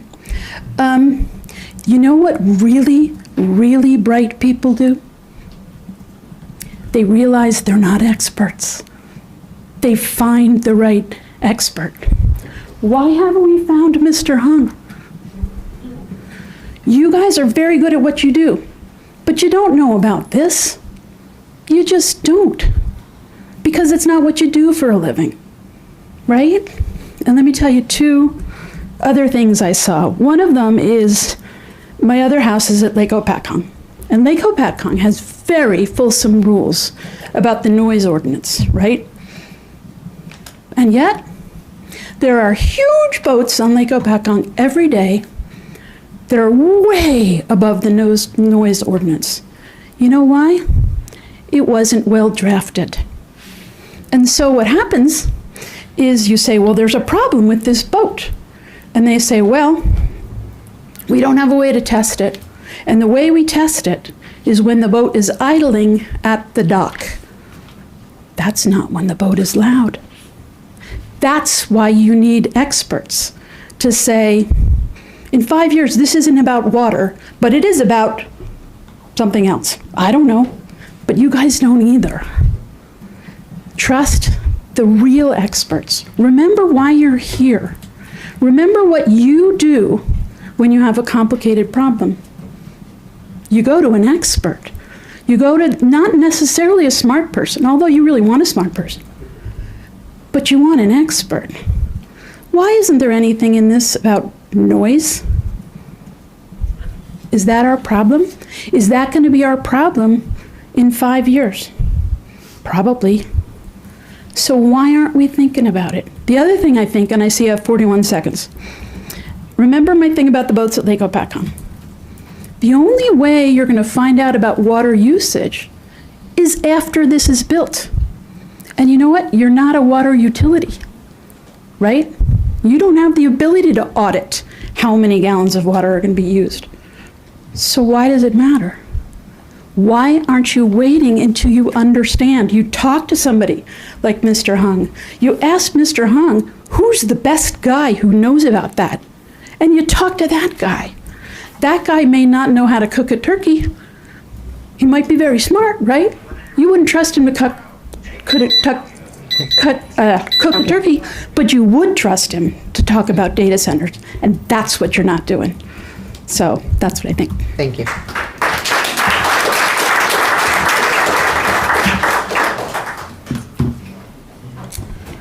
Good evening, Don Nelson, 20 Plain Street, lifelong resident of Summit. I know you guys are trying your best. I know you really are. But I looked at a flyer this afternoon that talks about the sale of 88 Morris Avenue. On the flyer, it says data center as one of the uses. So though we may believe it's not going to happen here, if it's being advertised, there's a possibility it's going to happen. I know you're trying your best. And just to reinforce the noise coming off of Bristol Myers Squibb, I was in someone's backyard on Kent Place the other day, I believe it was 211, and I was shocked by the noise. I was just back there for some other business I was conducting, and I was really shocked by the noise. So while we're trying to do our best, we really do need to recruit experts. I'm not an expert, believe me, I don't megawatts, kilowatts, whatever. Change the number, make it so that a 5-year-old, you can explain it to a 5-year-old. That they know, no means no. We all have kids, most of us have kids. We say no, they push the boundaries, we say no, they push the boundaries, we give in. You have to say no. It's pretty simple. Your number one job, forget budgets. Well, your budgets do dictate how you protect Summit. Your number one job is to protect the citizens of Summit. Whether red, blue, purple, yellow, green, whatever the case may be, that's your number one job. You all ran about how much you love Summit. I love Summit, but show that you do it. Show that you really love Summit. Ban data centers with experts so that 20 years from now, when that little postage stamp thing that the guy was talking about doesn't become a problem for us. I guarantee you, most of you won't even be in town in 20 years. I hope to be. I've been here all my life. Don't screw it up, right? We're gonna live with your decisions for a really long time. Your number one job is to protect us, who you said you would do when you ran for council. Please do so. Make it so it's easy to understand when a developer comes in and says, I want to do this, whether it's a data center or a high rise. I know affordable housing is a whole different animal, but we have to protect what Summit's about, and we're slowly losing what Summit's about. And this is your opportunity. Clean slate. Put the future in your hands. Write it so it can't be screwed with. Does that make sense? Thank you very much. Enjoy your night.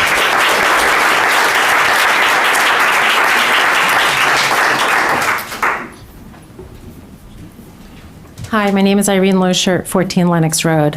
My son, who recently graduated from college, is back and living in town and was asking where I was going tonight.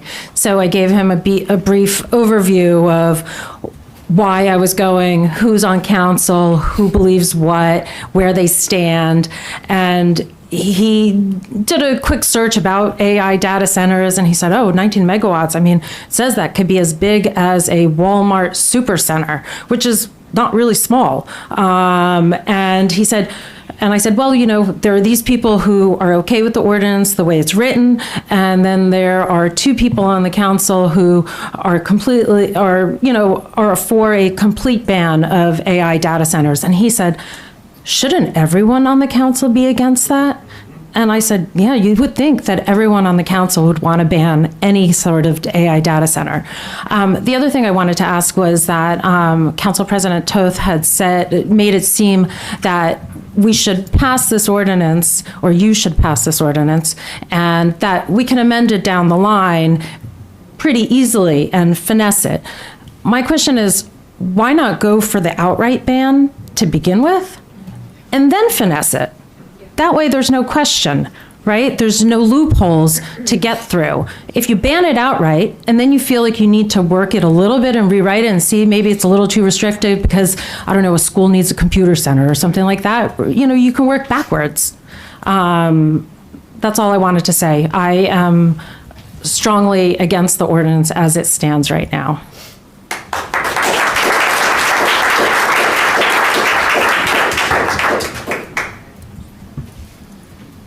Christine Ertle, 12 Harvey Drive. Last name is Ertle. I want to thank the prior residents for the excellent points that they've raised, and I ask you to seriously consider the points that they've raised. I want to supplement their remarks by saying that one of the things that I've heard on the news, on TV, is that New Jersey is already one of the leading states in AI centers.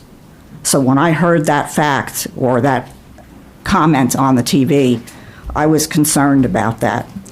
The other thing is that the federal EPA is now promoting that the AI center builders go to closed water loop systems for cooling so that they can avoid the issues with the water supply. So that's another example of how the wording that's in the ordinance needs to be factor in the fact that the water supply isn't necessarily going to be an issue if they go to this new method. The other thing that they're promoting is that they're promoting building their own energy center on the site, which I'm sure you've heard about because that's kind of gotten a lot of publicity, so that they don't have to use energy off the grid. So that's another thing that talking about the heavy use of the energy isn't necessarily going to be an issue if they have their own energy source. The other thing that I had a concern about was the comment that was made. The presentation was excellent, by the way, but I had a concern about the comment that there's no large property available. I'm sure that Kenilworth thought the same thing, because they didn't expect Merck to sell their property to someone who was going to build an AI center. And we have two large Bristol-Myers Squibb properties in town. I happen to live near one of them. So I don't think they have any thought of selling it at the moment. You just never know, because everyone knew Merck was a really big, good place to work in Kenilworth, and now it's not. The other thing is that I wanted to raise was that I am very concerned about the noise pollution, and I'm concerned because it's not really being mentioned in the presentation or in the ordinance, from what I can tell. And air pollution. You don't hear people talking about air pollution too much, but it's my understanding that that's a factor as well, in addition to the noise pollution from the decibel level and the fact that there's also this other kind of noise pollution called tonal noise, which we don't even know it's out there because we can't process it ourselves. So that's another type of... Thank you for your comments.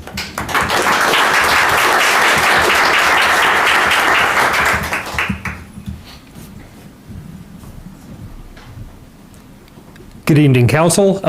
Thank you very much for having me. And my name is Tom Sokol, 227 Kent Place Boulevard. I've been in Summit for about 6 years. I just want to say thank you very much for raising this ordinance, making sure that we are banning AI data centers. This is an incredibly important thing to get done and get done right. I have a background in construction. I've built the air conditioning systems for data centers. I know firsthand how loud they are. Even for smaller centers, when I was working with them years ago, they are incredibly loud, incredibly hot. No one works in them. It doesn't provide employment opportunities. It doesn't contribute to the community. Offers very little except for lots of noise, lots of heat, lots of pollution, rising electricity costs, tons of negative benefits, tons of negative consequences, very few benefits for the community. Being right behind the BMS property right now, I could see their loading docks when the leaves fall in the fall. It's incredibly loud already. There's plenty of comments already about the noise pollution and how that's not really addressed by the current ordinance. That is already a incredibly big problem, and you're talking about a 20 megawatt facility as per the wording. Imagine your air conditioning unit in your house is about 1 kilowatt. Think 20,000 times bigger than that. It's freight trains size condensing units outside, pouring sound and pouring heat out into the atmosphere. So I do want to make sure that we have the right people looking at the ordinance, making sure that we have the right wording. These companies are big. They have a lot of lawyers. They are very creative in finding loopholes through.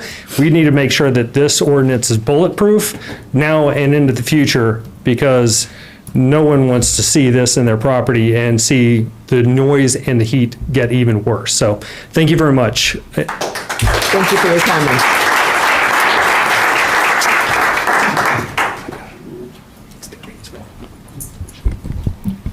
I'll be brief, as I did not prepare anything, but at your listening session last week, I asked the members that were present. Ma'am, if you could just. I'm sorry, Mary Jo DeFonso, 12 Washington Avenue.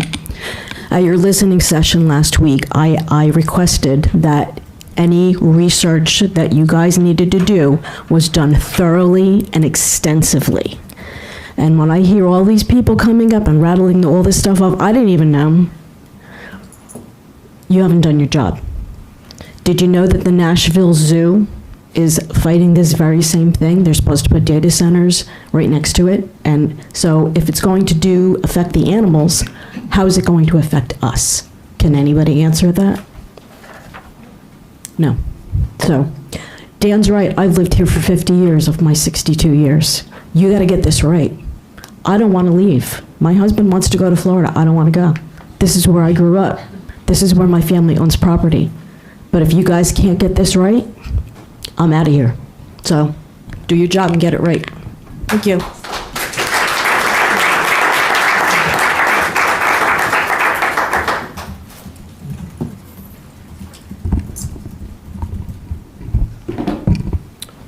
Good evening. My name is Aaron Cohen. I live at 225 Kent Place Boulevard. I have my 6-month-old daughter and my wife, Ashley, directly bordering the Bristol-Myers Squibb campus on Upper Morse Avenue.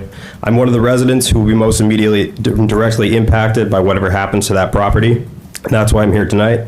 I support the intent of Ordinance 26-3390, but this council is right to act, and I'm grateful it's moving. But I'm asking you to not pass this ordinance as written, because the 20 megawatt threshold creates a loophole large enough to drive a data center through. 20 megawatts is not a small server room. It's a mid-sized commercial data center, potentially 50 to 150,000 square feet, running 24 hours a day, 365 days a year, with industrial cooling systems and backup generators. My neighbors and I already know what it sounds like to live next to a heavy industrial equipment on that campus. A data center would be significantly worse. More importantly, that threshold doesn't account for what we've watched happen 10 miles away in Kenilworth. CoreWeave entered that community describing a 40 megawatt facility. It is now a 250 megawatt, $1.8 billion project under active construction. And most residents did not know it was happening until it was too late to stop it. The BMS campus is 88 acres. Nothing in this ordinance prevents a developer from subdividing that property and filing multiple sub 20 megawatt applications, each technically compliant, collectively catastrophic. I'm suggesting for 3 specific changes to this ordinance. First, remove the megawatt threshold entirely and define the prohibited use by purpose. Any facility whose primary function is housing servers for AI compute, cloud infrastructure, or data storage, regardless of power draw. Second, add campus-wide aggregate language so the limit cannot be gamed parcel by parcel. Third, explicitly state that this prohibition survives any future redevelopment designated for the BMS campus, because under New Jersey law, a redevelopment plan can override a zoning ordinance, and that is exactly the mechanism a developer will use. This ordinance is a good start, but a weak ordinance passed now is harder to fix tomorrow. Please send it back for tighter language. The residents of Kent Place Boulevard are counting on you to get this right.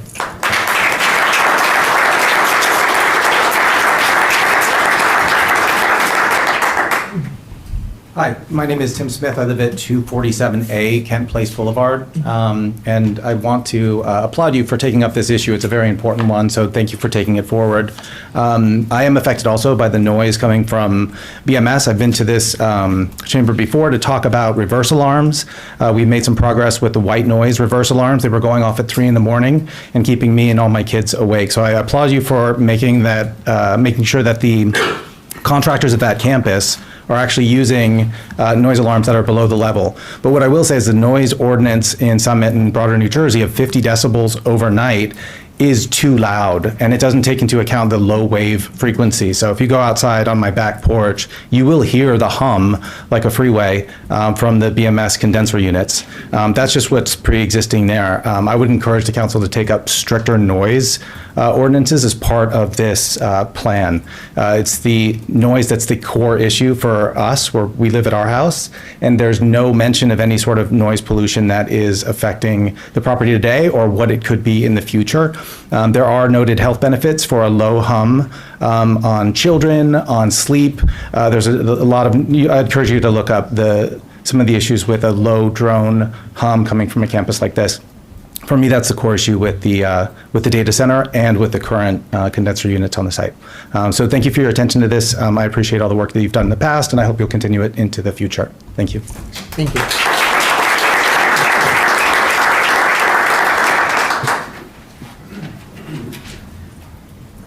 Good evening. My name is Marisol Rodriguez, and I live on 27 Harvey Drive. And I thank you for your service.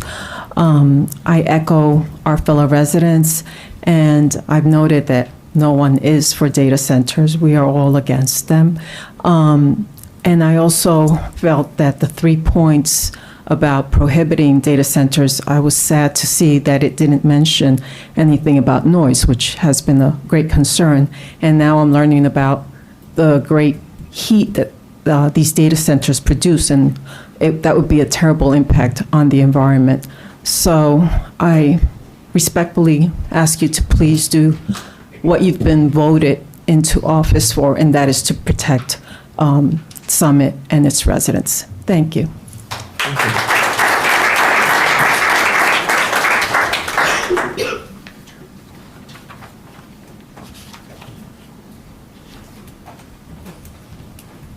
Anya Vine, Milton Avenue.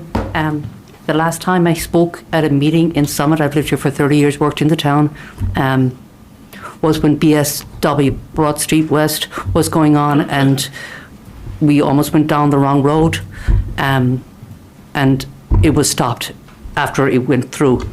And if you learn from history, that's something that really got me involved in politics. I'm a registered Democrat, but this is not political. Trust is earned. Perceptions are perceptions. I think somebody should recuse themselves. And last point, because I don't want to go over 3 minutes, is noise. The only noise we should have in Summit is the ambulances going up and down Broad Street, saving people's lives, and the 4th of July fireworks. Thank you.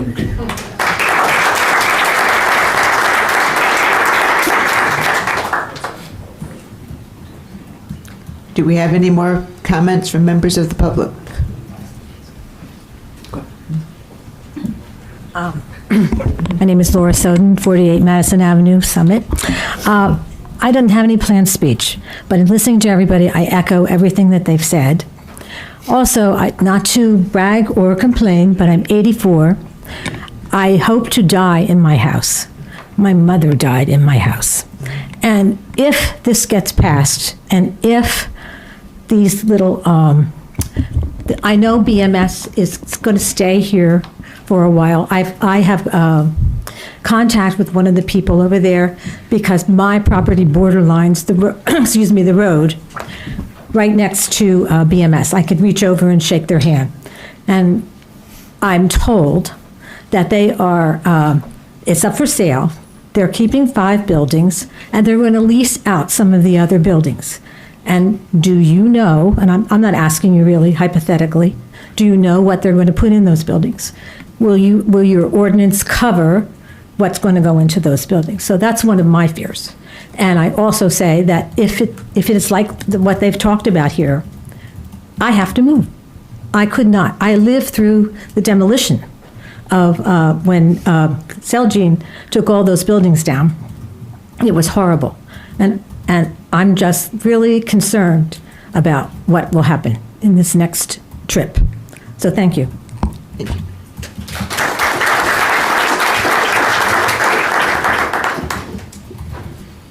Good evening, Robert Osborne, 55 Madison Avenue, 30-year resident there.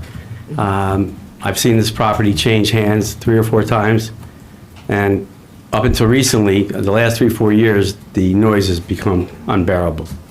The only thing I ask that you please consider the residents. When you go home tonight, put your head on your pillow, enjoy the silence, because we don't have it. And it's not a good thing. So I appreciate whatever your consideration for all the neighbors. I speak on behalf of them. Thank you. Thank you.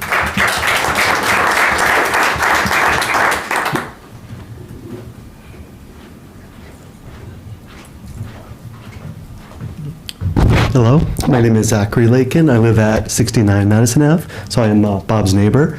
And first of all, I'd just like to, reiterate what everyone here has said. It doesn't seem like there's any community approval or support for these data centers. We've heard a lot of reasons why they shouldn't be built from all different generations, all different sides of the spectrum. However, we have not heard very many benefits, what they will bring our community. And I'd like to talk from the perspective of a new parent. I have a 3-year-old and we're expecting another son in November. I moved to Summit from Short Hills for the community.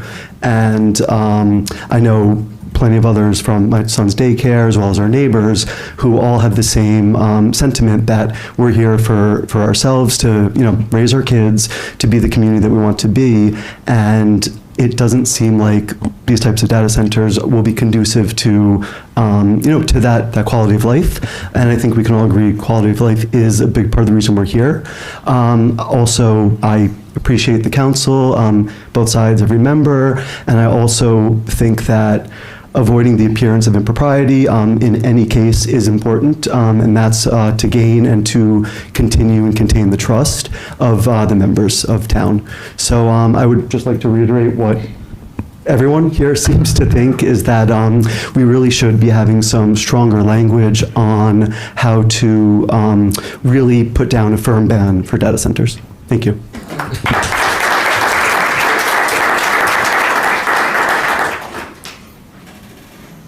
Anybody else?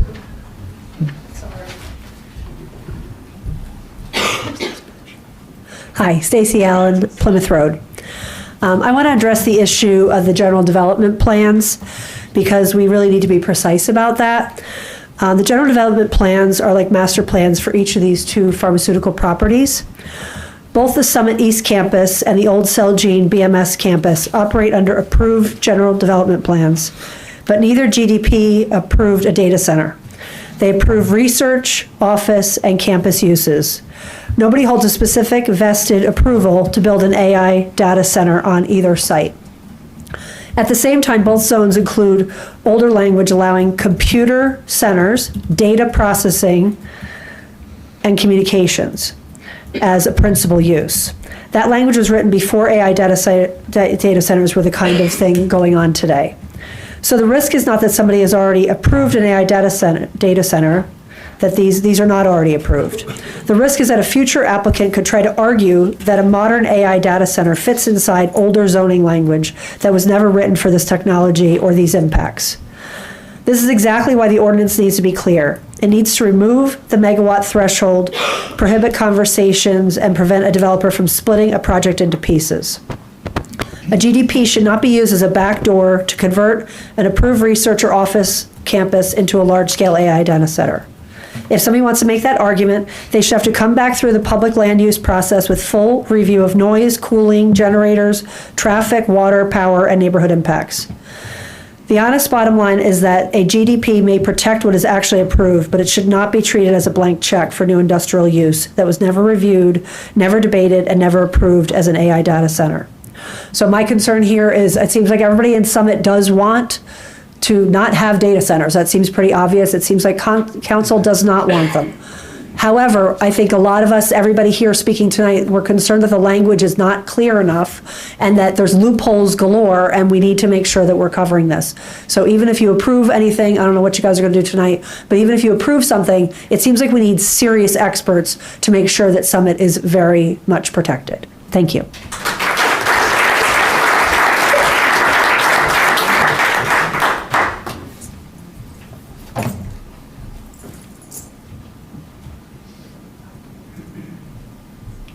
All right, good evening, Anonymous. I have a feeling someone's going to wind up with a data center. Definitely have a feeling about that. To the one resident who said if that winds up happening, she'll move, you're not going to be able to sell your home when there's a data center here. That's not going to happen. I thought that was a little disrespectful that you're asking about the microphone as well. I'm a member of the Free Press. I want to document this meeting. I want to bring it to the public. And, we show everybody's opinions and what their thoughts are and then how you guys vote. That's the whole purpose of it. I find it funny that you're questioning the legality of that. It's a little ridiculous. Also, congratulations on your anniversary, Rosie. Thank you. That's wonderful. I think Councilwoman Saraceno needs to recuse herself. I think that has to happen. If that doesn't happen, I think that's very troublesome. As many of you know, I've come to these meetings, was coming to these meetings for a long time, challenging the former council who was Republican majority. And I can honestly say that this council this year is horrific and horrendous to watch. The abominable standard has completely dropped. I do believe the Democrats are completely ruining this state, and they are ruining Summit. They are completely destroying the fabric of what Summit is and what Summit represents. So we'll see how this goes, but I got a feeling that a data center is coming to Summit. So we'll see how this goes.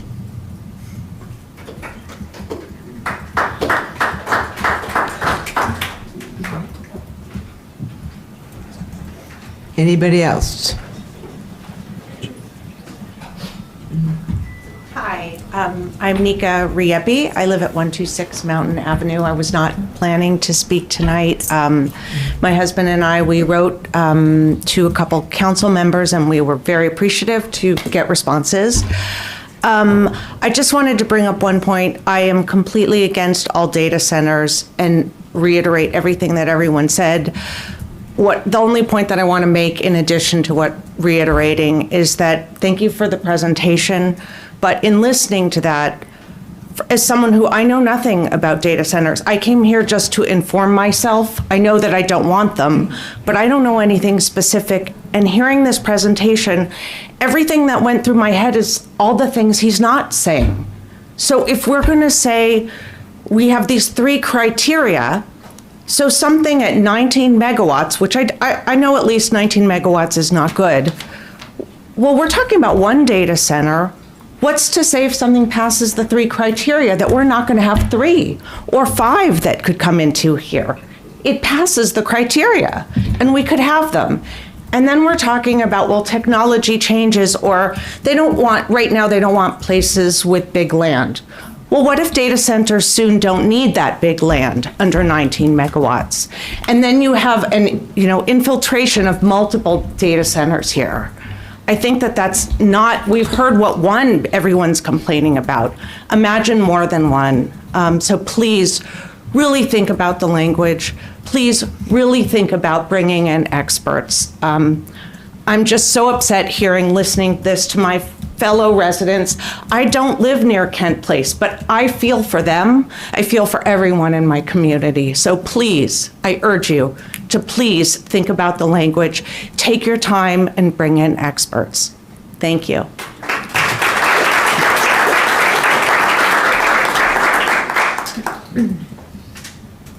Do we have other comments from members of the public?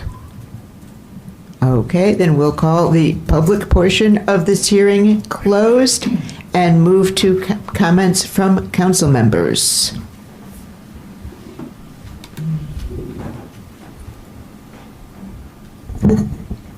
Okay. No. Well, Councilmember Boyer, you look like you are locked and loaded. I guess no one else wanted to make comments or waiting for me to go. Just a point of order real quick, Council President, I want to clear this up, that there is no 3-minute rule for council in terms of our comments. I just didn't hear you say that, and I just want the public to know that. I did say that in my Council President report. Okay, I didn't hear, I'm sorry. So let me begin first by thanking Augusto for all his hard work. I know there was a lot to go into this. Our professionals built a definition with real care, and I want to be fair about the work that you did. I'm going to ask two things tonight. First, that we close the gap. We've heard from numerous residents about the gap, and this is something that I mentioned at the introduction, that I didn't need to reread. I think you all saw the same and read the same thing that I had said. And second, that we direct a city commission, an independent study of what a facility like this would mean in Summit, its impact on our grid, on our water, the noise, the vibration, the air quality, and the around-the-clock operation, and that we publish those findings for the public so you can see it. Right now, no one knows, right? No one knows. And here's why the study, together with a complete all-out ban, and I'm not here to rule out the impossibility forever, because we don't know. And that's why I would want to see a study. But right now, a permanent ban is needed. Now, I want to talk about what bothers me with the whole language, and it is the 20 megawatt number, and I've talked to folks on council about this. The argument is that it's not really essential, and that the other language captures that use regardless. I take that seriously, but follow it to its conclusion, right? If the principal use criteria is what actually define a data center, then a facility that meets those criteria is already captured at any size, which means the number adds nothing to the catch. It only adds a line. And, this is not a theoretical thing, right? When we talk about the small data centers, and, I think the presentation and in their mind, in people's minds, is this large capacity facilities. But according to industry analysts, the fastest growing segment of AI data center development right now is not the giants, it's the smaller facilities. It's the 5 to 20 megawatt range. And they do it in clusters, modules, edge centers built by the dozens, right? So the threshold is set at exactly the top of the category that is growing the fastest. And we would be banning the rare giant and leaving the door open for the common kind. I also have been told the number protects current uses like hospitals. It does not. The hospital is protected by the computer center definition, computing that serves a building's main purpose. That definition contains no megawatt figure. So the carve-out protects the hospital, not the number. So we can address the threshold without putting one legitimate use in this city at risk. And here's the gap that none of the defenses has answered. And I've read pretty much all of them. The ordinance measures one use. Its own final sentence says transformers, substations, utility, infrastructure shall be considered separate uses. The text itself splits a facility into separate pieces, and there is no aggregate limit anywhere in it. So even granting every other point, nothing here stops the load from being divided, or 2 or 3 sub-threshold facilities from opening, each under that line of 20 megawatts, together drawing several times the power of our entire town. We would be measuring one building while the city pays for all of them. I have not heard an answer to that, and until there is one, the concern stands. And finally, the noise. I've said this before. I live right across the street from the hospital. That low vibration, at times that high vibration, and the generator at the hospital is only on for 4 hours, and it drives me nuts. I could imagine something being on 24/7. It's just not right. The last thing is, this is probably one of the most important decisions this young council has to make, and they didn't do anything wrong, right? This is the process, and we're going through the process. The public came in, we're listening to you, we're hearing you. This is not a Democrat versus Republican thing. This is us needing to listen to the residents and now to, make changes to the ordinance. I've been here before with a lot more people here. And as a senior councilman now, I've made mistakes. I've been a little stubborn. But the reality is, I'm telling the council right now, don't be like me 2 years ago, right? It all works out, but, I can be honest. I'm not, it is what it is. But that's what a senior, council member should do, right? What we should do tonight is table this ordinance. We should go back. We should make it stronger. There's no reason for the 20 megawatts to be in there unless we have plans one day to actually do this. Other than that, I don't see the reason for it. I don't. And no one can explain to me why, because it has nothing to do with hospitals, libraries, even Bristol Myers Squibb or any other pharmaceutical company. You're talking about 2, 3, 4 megawatts, right? Why do we have 20 in this? You know what 20 megawatts is? I had asked this question before. If we can get like an illustration. This would be my last thought. 20 megawatts powers 15,000 homes. 15,000 homes. You know how many homes are in Summit? About 8,400. So that is double. That is double. We can't have that happen. So, Council President, I will let other members speak through you, but I just want to let you know that I do want to make a motion to table this ordinance. I don't have to do it now. I guess I want to let others speak first, or if Marina...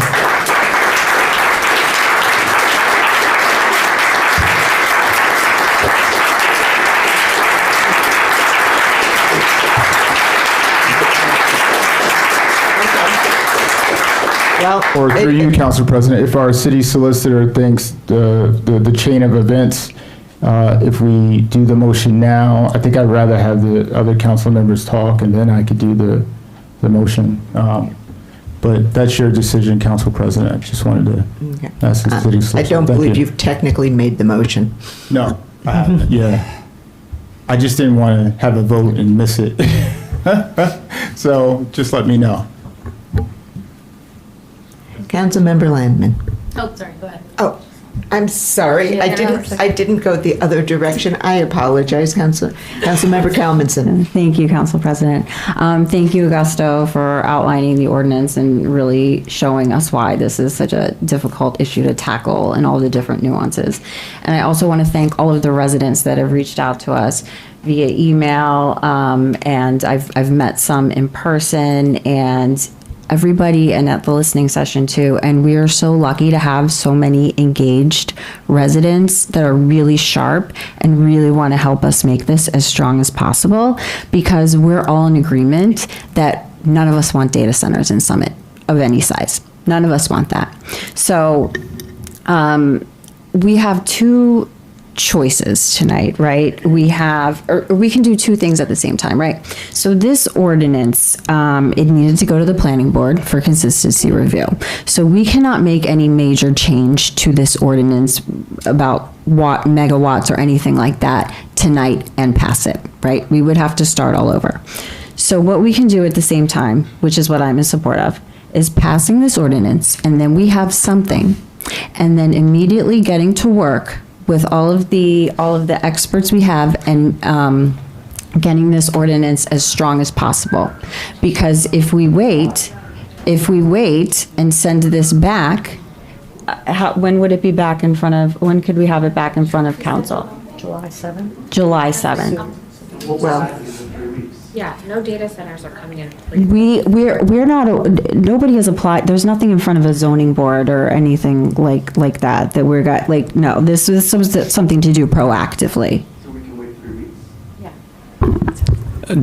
Please, no comments from the public. This is a council member conversation.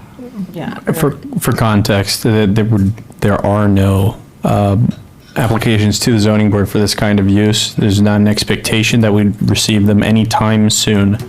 And that's at the land use division, so letting everyone know. Okay. Thank you, Augusto. I think that's all. Okay. Yes. Well, Councilmember Len. Okay, Councilmember Chris O'Dooley. I would also really like to thank all the members of the public who came to the council listening session, who sent the emails. This is really, for me, democracy in action. And I ask that each of you, some of you who've spoken here tonight for the very first time, think about the work that council's doing and it's about 70 different committees, commissions, boards, subcommittees that you can volunteer to get involved with. And I encourage you all to do that. There's a lot of brain power in this room. None of us on council has the kind of experience in AI data center construction or engineering. We're relying on our very talented city land use manager, our city solicitor, and the experts that they were able to tap into, as well as the state level model ordinances that they relied on. This is government we're talking about here. Government, almost by definition, lags what private companies are doing, especially in an emerging and evolving technology area. So I think there are a lot of great situations, and a lot of great suggestions on the floor tonight. I'm not the person to figure out which ones make sense, which ones don't, which ones we should add, which ones we should not. I also think it's important to have some protection. We have heard, and I heard tonight, and I saw on the internet today, that there are companies that are advertising, or real estate firms advertising their properties for this very purpose. And so I think out of an abundance of caution, we should have something on the books to send a signal. We communicate to the real estate firms that we are banning this. And I think we have significant protection, if not watertight, we have better protection than the DRO currently provides us from everything that I've heard. So for those reasons, and I really wanted to thank Councilman Boyer. I appreciate him diving deep into the details. And also his comment that this is not a partisan issue. We are united on this. We've been united on almost everything we voted on this year. And this is yet another example where council is trying to work together to get something good done. And I think Councilman Boyer's questions are strengthening what we're going to ultimately result in on this ordinance as we amend it. So that's where I am on this. I really appreciate everybody coming out and staying here and listening and getting involved. Thank you.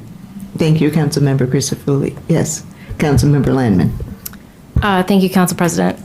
Honestly, I'm still digesting a lot of what I heard tonight. It's a lot to take in.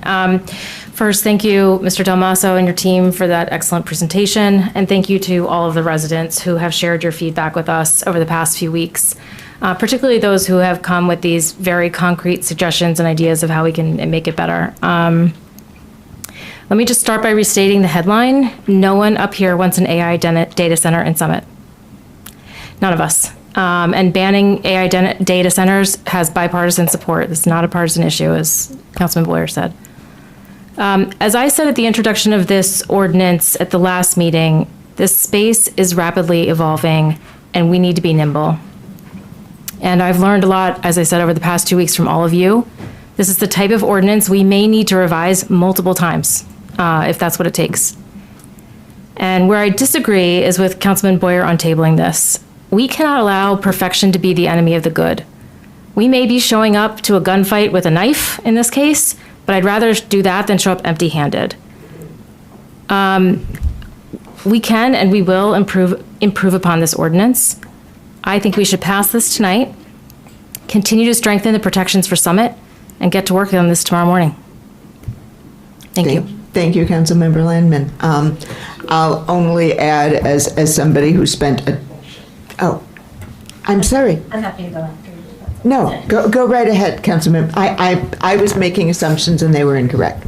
Please, Councilmember Saraceno. Thank you, Council President. I want to echo the gratitude that we all feel for everyone coming out with very deep engagement on this issue and very thoughtful review of the issue at hand. Again, I think we're hearing throughout the room, right? We all want a best-in-class ordinance. And we are mindful of the fact that even since the introduction of this proposed ordinance, we've had peer communities in Sparta and Madison introduce their own ordinances, right? We're watching Monroe, Millville, Red Bank, Warren, and I'm forgetting one. Berkeley Heights. Thank you, Council President. So we want to both learn from the very excellent feedback of our residents and our in-house experts, as well as what peer municipalities are doing. Right, so I am in agreement with several of my colleagues that I believe we should adopt the proposed ordinance to give us an additional layer of protection. And then as we learn over the next few days and weeks, if we do feel that there are opportunities for improvement, we will absolutely make them. It does not slow down the process. And again, it is additive of protective layers, certainly creates no additional risk. It's no harder to amend an ordinance than it is to adopt a fully new ordinance. It would just, it would slow down the process, right? If we kind of went back. I think we've got a really solid foundation here, and gratitude very much to Mr. Dalmaso and his team.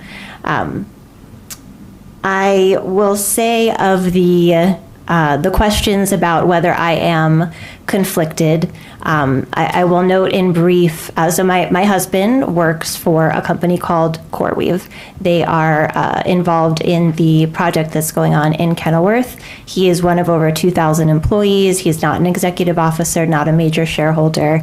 I won't bring in some of the I'll leave out any colorful language of some of the verbiage that's been used, but I will say he's certainly not, quote, the force behind what's going on in Kenilworth. He works on its totally separate team.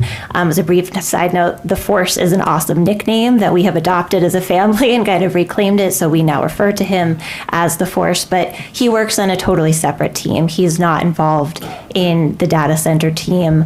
We have no direct or indirect benefit. We're no differently situated than anyone who owns stock in a publicly traded technology company, which is what CoreWeave is. With any matter that comes before council, I take a pause, right? We all do. And we consider whether we are conflicted. In this matter, I took that pause, I referred back to the applicable state law, and I determined that there was no conflict of interest in this case because of my husband's employment. As an additional layer, I conferred with our city administrator and ultimately went to our city solicitor and conferred with her and appreciate the analysis that was done there. Again, as I've said, I don't want to do the easy thing or the expedient thing. I want to do the right thing because a conflict of interest and recusal means something, right? It means something under state law. And so I want to honor that and do what I feel and what our city solicitor has confirmed is the right thing. And I also don't want to make it more difficult for any of my colleagues or future council members to feel that they must recuse themselves in certain situations when it's not actually called for under the law or guidance. So if you have additional questions or concerns, I'm certainly happy to sit with you and consider them and talk through them, but I did want to share that. Thank you. Thank you, Councilmember Saraceno. If we have learned one thing this evening, it's that definitions matter.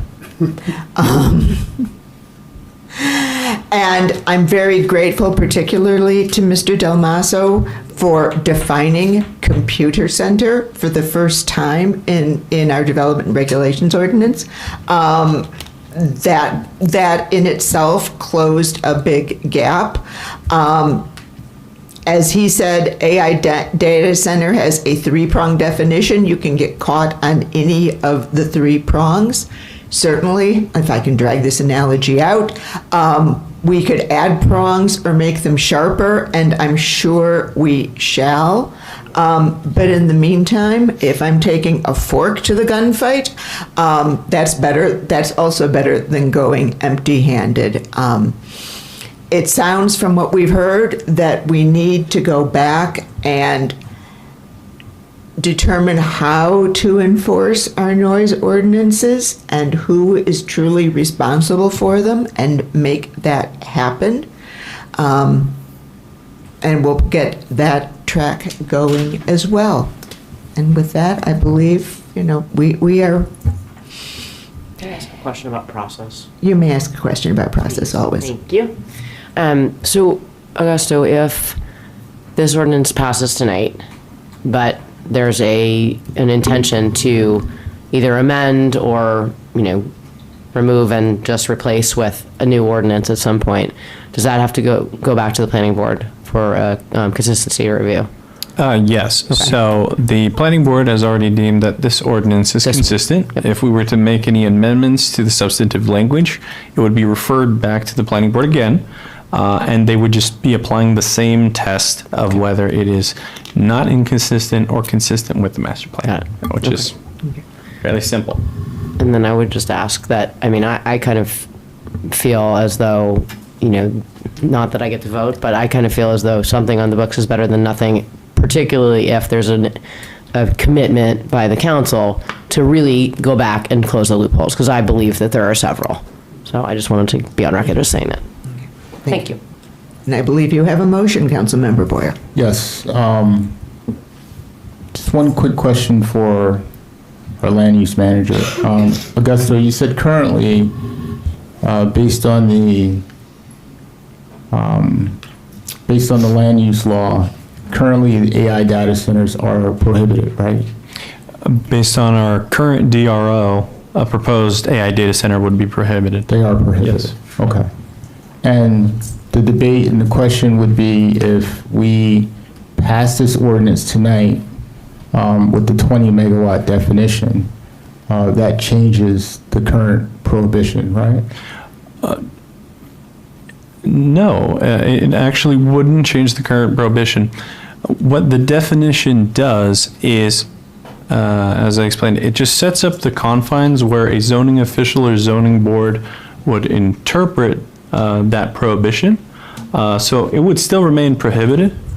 The AI data center, whether it is 20 megawatts or greater or less than, or has or does not have a measurable impact on water, if it has any of that criteria, it would still be banned. So it doesn't change. The prohibition is there just as the statement, because it's not included in the zone districts, it is prohibited. Now this would just be a restatement and assertion of the fact that clearly now AI data centers are prohibited. Council President, I'd like to be on record to table this motion, to table this ordinance for the fact that right now, currently, AI data centers are prohibited.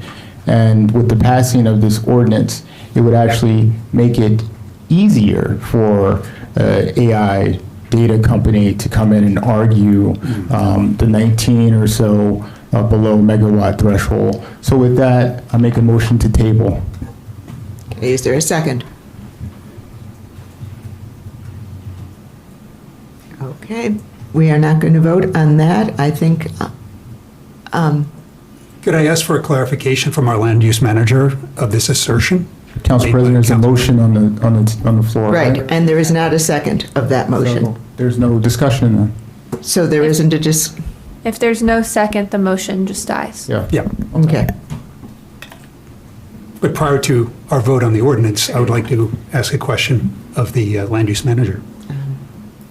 Yes, that. Yeah, it yes. seems we have an additional issue that has been introduced. It's been insinuated by people on the floor, but now it's been stated by a council member. Will this ordinance actually increase the risk of Summit to construction of a data center? Sorry, could you repeat that?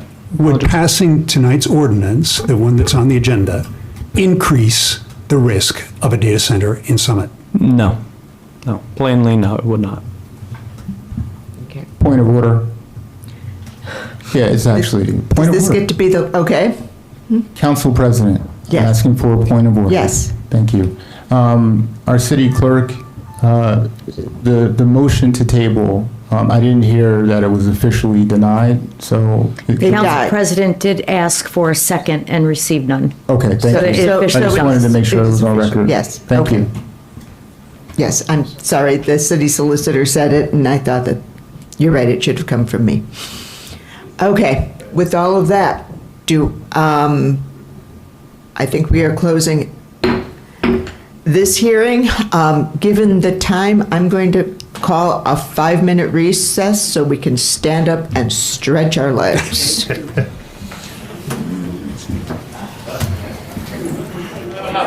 Can we please return to our seats? Thank you. Nice to meet you too. Thank you. Or email his contact? Yes, yes, that's fine. Okay. Absolutely. I'll do that.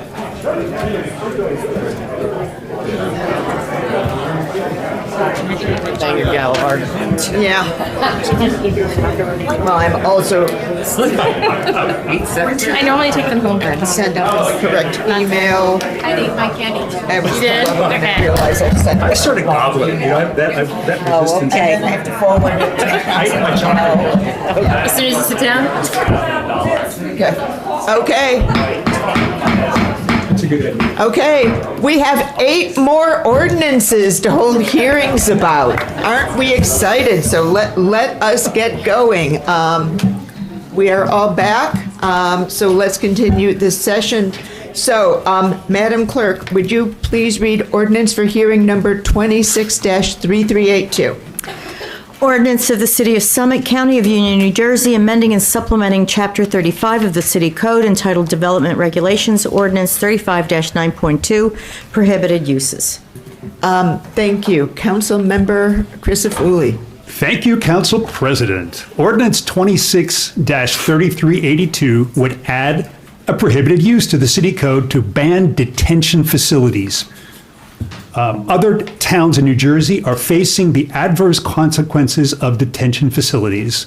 They are simply not keeping with the character of our town, and I want to add an important layer of protection against them. To be clear, this is not an ordinance designed to attract detention facilities. Oh, God. I move to open the hearing. Thank you. Second. Okay, so let's begin with comments from the public. Is there any person here who would like to speak about detention facilities?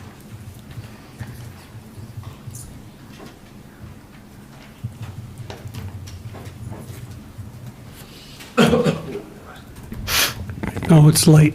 Will Von Klemperer, 156 Colonial Road. I urge council to pass an absolute ban. Make the language as tight as you can.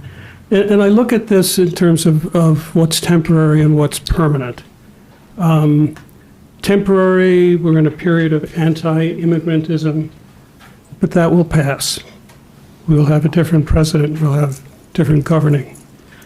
What is permanent is if Summit does anything that looks like collaboration with ICE.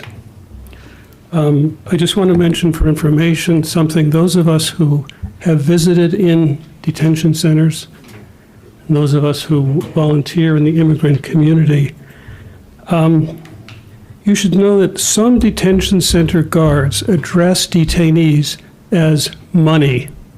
Money, you get over there. Money, you hurry up. The private companies who own these centers, they charge for every night that a bed is full, every meal that is served, every detainee who goes to sick call. You know, it's like your hotel bill. You do this, you buy the snacks in the lobby, it all shows up on the bill. At the state level, then Governor Murphy and the majority of the legislature, they ended the practice that New Jersey county jails would rent rooms to ICE for immigration detention. They stopped that. So at the state level, our state is refusing to collaborate. I hope that at the municipal level, we will do the same. The ordinance would be the basis for our defense, but I remind us that President Trump's ICE is lawless. Summit cannot count on ICE to submit an ICE proposal to our city clerk. They're not going to ask, well, when does the planning board meet so we can get an approval? They roared into Delaney Hall in Newark with no real interest in permits for the plumbing or the ventilation system in a facility that had been idle for over 5 years. They refused Newark Mayor Baraka's entrance, and when he left, they came out through the gates, laid hands on him, took him away. So please pass this, and I'm asking that the community should know that passing it is the first step. Everyone in the community will then have to watch ICE carefully and be ready to resist promptly. Thank you. Thank you. Do we have other comments from members of the public? Hi, Irene Loschert. I just was wondering, can you explain, is this part of the same ordinance for the Data AI Center? Is there not a vote after all of everything that we talked about? Do you vote always all at the end? For all the ordinances? I thought like each ordinance gets. We do all the hearings first, and then we go back, and then we do final consideration for a vote. I see. On each of the ordinances. This happens to have the same title, but it's a different purpose. I see. This is just Okay. for detention Yeah. center. Okay. Do we have other comments from members of the public? Yes. Dennis and Harry L., 140 Broad Street, Summit, New Jersey. I must say that I'm very pleased that Common Council has taken this step with this ordinance to address something that is not needed in Summit. For over 37 years that I've been a resident, prior Common Councils, mayors, and residents, and now this Common Council and mayor, have stated that you are in favor of affordable housing. You've also stated that there is no vacant land in Summit. You are concerned about overdevelopment, and you are concerned about not building anything that changes the character of Summit and goes against Summit's master plan. If these positions have been taken on affordable housing, then they apply even more for being against having a detention facility in Summit. Now, I must say this evening that unless Summit has changed, this is not who we are. Or should I say, this is not how I see Summit. First of all, Summit does not have an illegal immigration problem or a problem with violent criminals living here. There may be some persons who may have overstayed their visa, missed a deadline for renewing or getting a green card, or did not understand a process that they needed to follow. These are not criminal violations, and they do not rise to the level of needing a detention facility in Summit. Secondly, many of these detention facilities are operated by private for-profit companies that are not concerned about overdevelopment, neighborhood character, human rights abuses, arrest of innocent, hardworking persons and sometimes students, often without a warrant, and other abuses that are ethically and morally wrong. And thirdly, members of Common Council, you have the authority with the passing of this ordinance to state that Summit does not want a detention facility here, and you don't have to accept one. You are covered in New Jersey under the municipal land use law. The passing of this ordinance will encourage all residents, no matter where they are from, their race or ethnicity, to know that they are welcomed here. Will address the same concerns of no vacant land, overdevelopment, and changing the character of the city that is used for affordable housing, and will send a message that a detention facility of any kind is not needed in Summit. Summit does not need this attention. Okay, Use the thank you, tools you Reverend. have, pass the ordinance, and let Summit and others know that this is who we are. Thank you.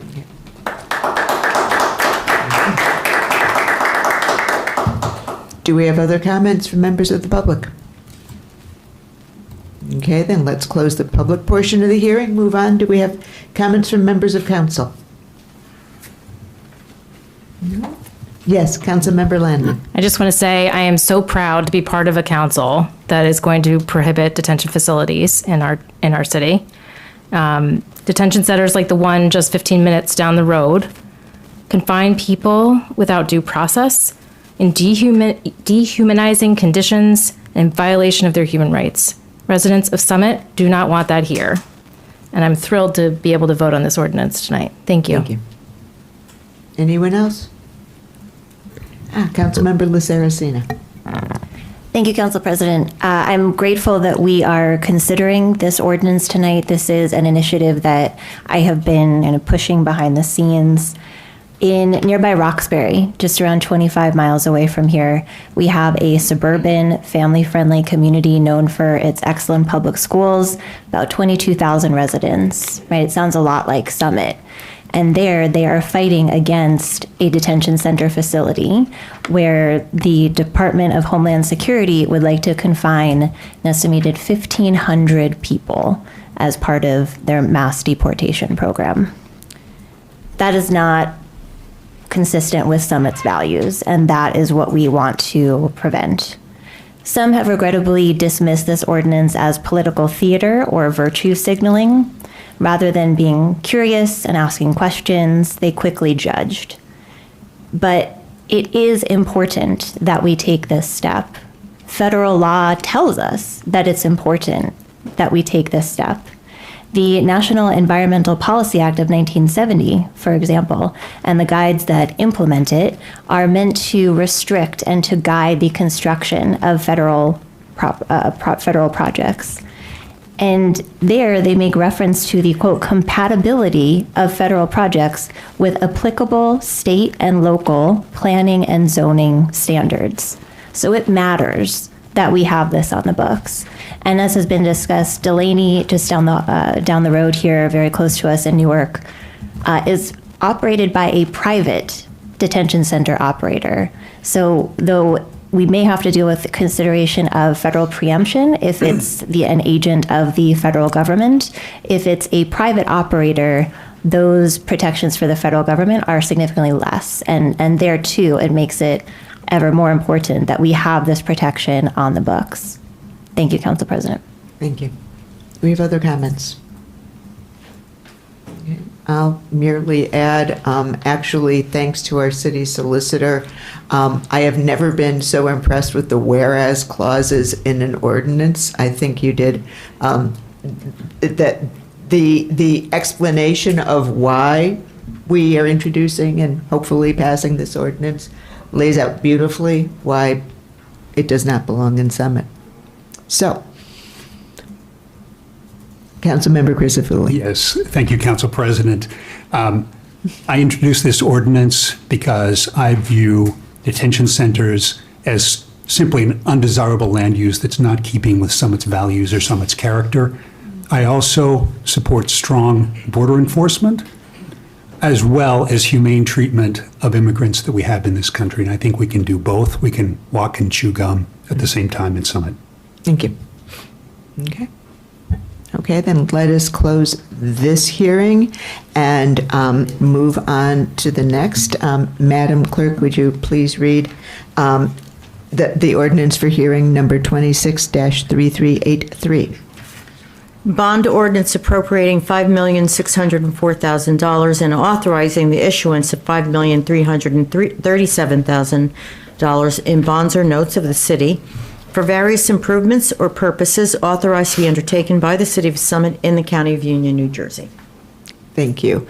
Councilmember Landman. Thank you, Council President. If I may, the next three ordinances are our annual ordinances authorizing the city to issue bonds to cover the capital plans for the municipality, parking, and sewer utilities. This is an administrative step following the approval of the annual budget last month. I just wanted to give that introduction for all three at the top. Ordinance number 263383. This bond ordinance stems from the 2026 municipal budget, authorizing issuing bonds or notes sufficient to cover the municipal capital plan. I move to open the hearing on this ordinance. Second. Okay, do we have any comments from members of the public on this ordinance? Do we have any comments from members of council on this ordinance? Okay, I'm going to call this hearing closed. Madam Clerk, can we move on to ordinance number 26-3384? Bond ordinance appropriating $2,250,000 and authorizing the issuance of $2,142,000 in bonds or notes of the city for various sewer utility improvements or purposes authorized to be undertaken by the City of Summit, County of Union, New Jersey. Thank you. Councilmember Landman. Thank you, Council President. Ordinance number 263384. This bond ordinance stems from the Sewer Utilities 2026 budget and authorizes issuing bonds and notes sufficient to cover the Sewer Utilities 2026 capital plan. I move to open the hearing on this ordinance. Second. Do we have any comments from members of the public on this ordinance? Okay, do we have any comments from members of council on this ordinance? Councilmember Crisafulli. Thank you, Council President. I guess a question for our city administrator. For these bond-related ordinances in total, how would they affect the bond rating of Summit, which is very top quality at this time? Will this have any negative impact on the bond rating of our city and therefore the cost of our borrowing in the future? Through you, Council President, they will not have a negative impact. We're actually going through rating calls this week to go out for permanent bonds for 23, 24, and 25 capital projects. It's looking good. We don't have the ratings yet, so I don't want to get overzealous, but the calls are going well. Our financials are looking good.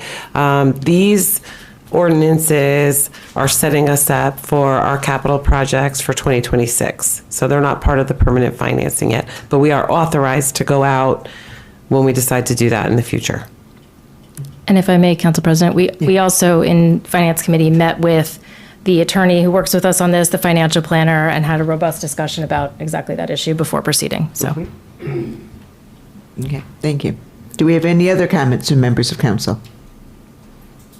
No, I will only note that we are way below the authorized amount of total debt the city can issue. It's a good thing. I mean, you want some low level, but not a whole lot, and that's exactly where we are. Okay, let's close that hearing and move on to ordinance number 26-3385, Madam Clerk. Bond ordinance providing for the improvement of parking facilities in and by the City of Summit in the County of Union, New Jersey, appropriating $2,593,000 therefore, and authorizing the issuance of $2,469,000 bonds or notes of the city for financing such appropriation.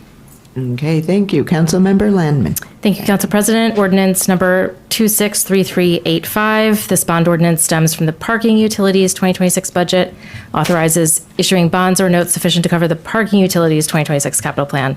I move to open the hearing on this ordinance. Second. Do we have any comments from members of the public on this ordinance? Do we have any comments from members of council on this ordinance? No, just this should help us. This will finance rehabbing the tiered garage on Springfield Avenue. So let's close this hearing and, keep going. Finance ordinances. Madam Clerk, would you please read ordinance 26-3386 for hearing? An ordinance to amend the code, Appendix A, Schedule of Fees contained in the revised general ordinances of the City of Summit. Thank you. Councilmember Landman. Thank you, Council President. Ordinance number 263386. This is an ordinance to amend some of the fees in the city code related to construction, community programs, and the police department. As discussed in previous council meetings this year, we are reviewing fees across all departments and making adjustments to bring them closer in line with both the cost to the city and keeping with common practice in neighboring municipalities. I move to open the hearing on this ordinance. Second. Do we have any comments from members of the public on this ordinance?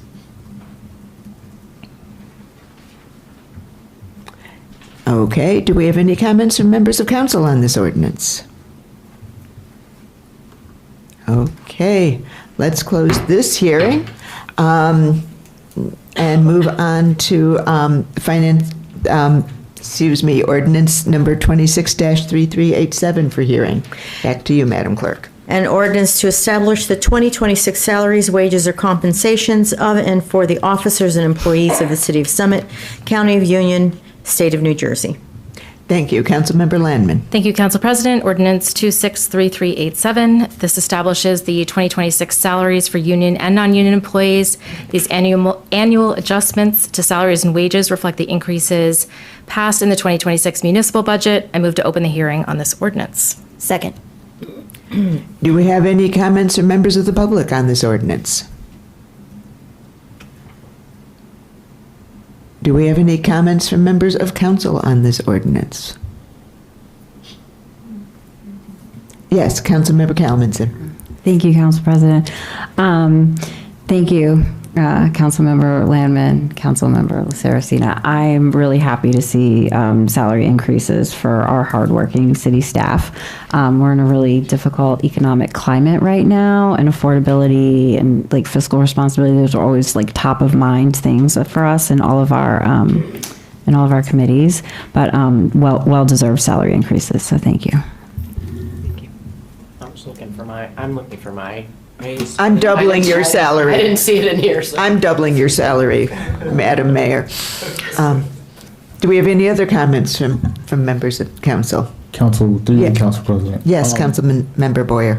As we were talking about salaries, I just want to bring up again our crossing guards. I know Councilmember Landman had told me before that some of them receive Social Security or Unemployment benefits. Unemployment benefits, yes. And I did a little digging, and a lot of them don't, right? So I think when we start looking at increasing in salaries, I'll say again on the record that the people who cross our children across the street, who are working when it is cold outside, when it is hot outside, they can also use a little adjustment in their salaries as well. Thank you, Council President.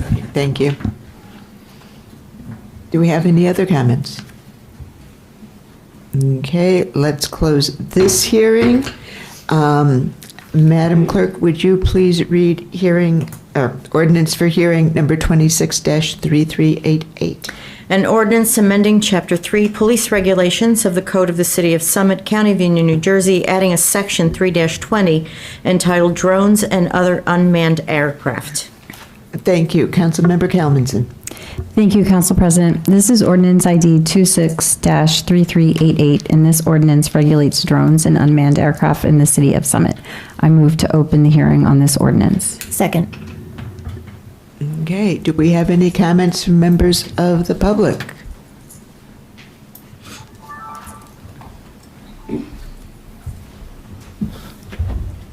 Pat Hurley, 192 Ashland Road.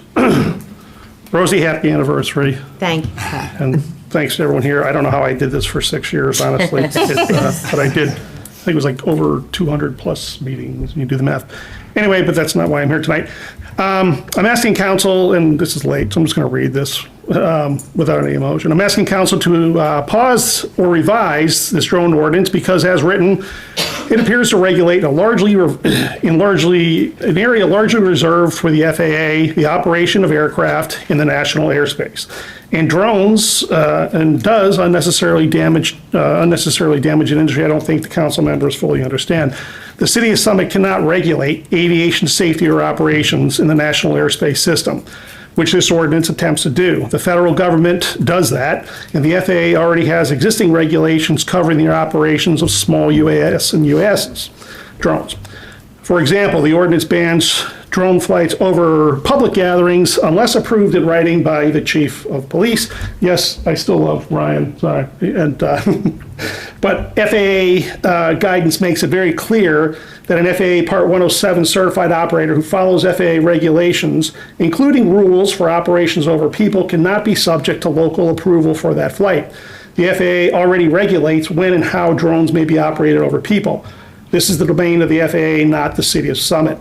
The ordinance also claims drones pose substantial risk of injury. This is alarmist and unsubstantiated, as FAA regulations already regulate such risks.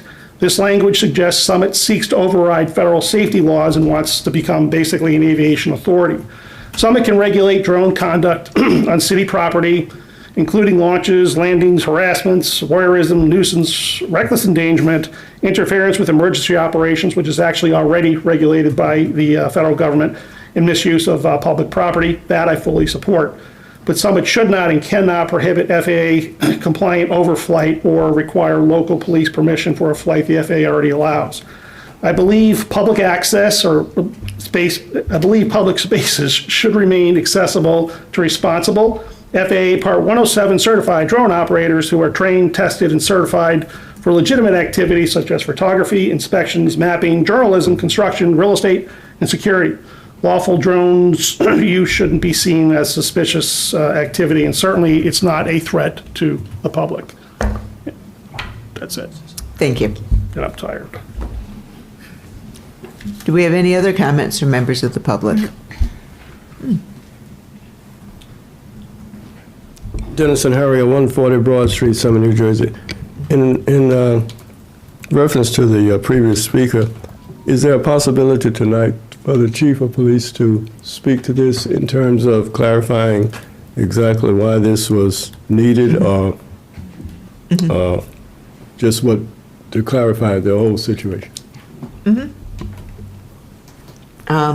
Well, I was going to say, Chief, let's see if there are any other members of the public who want to say something so that you can address everything. So, do we have any other comments from members of the public?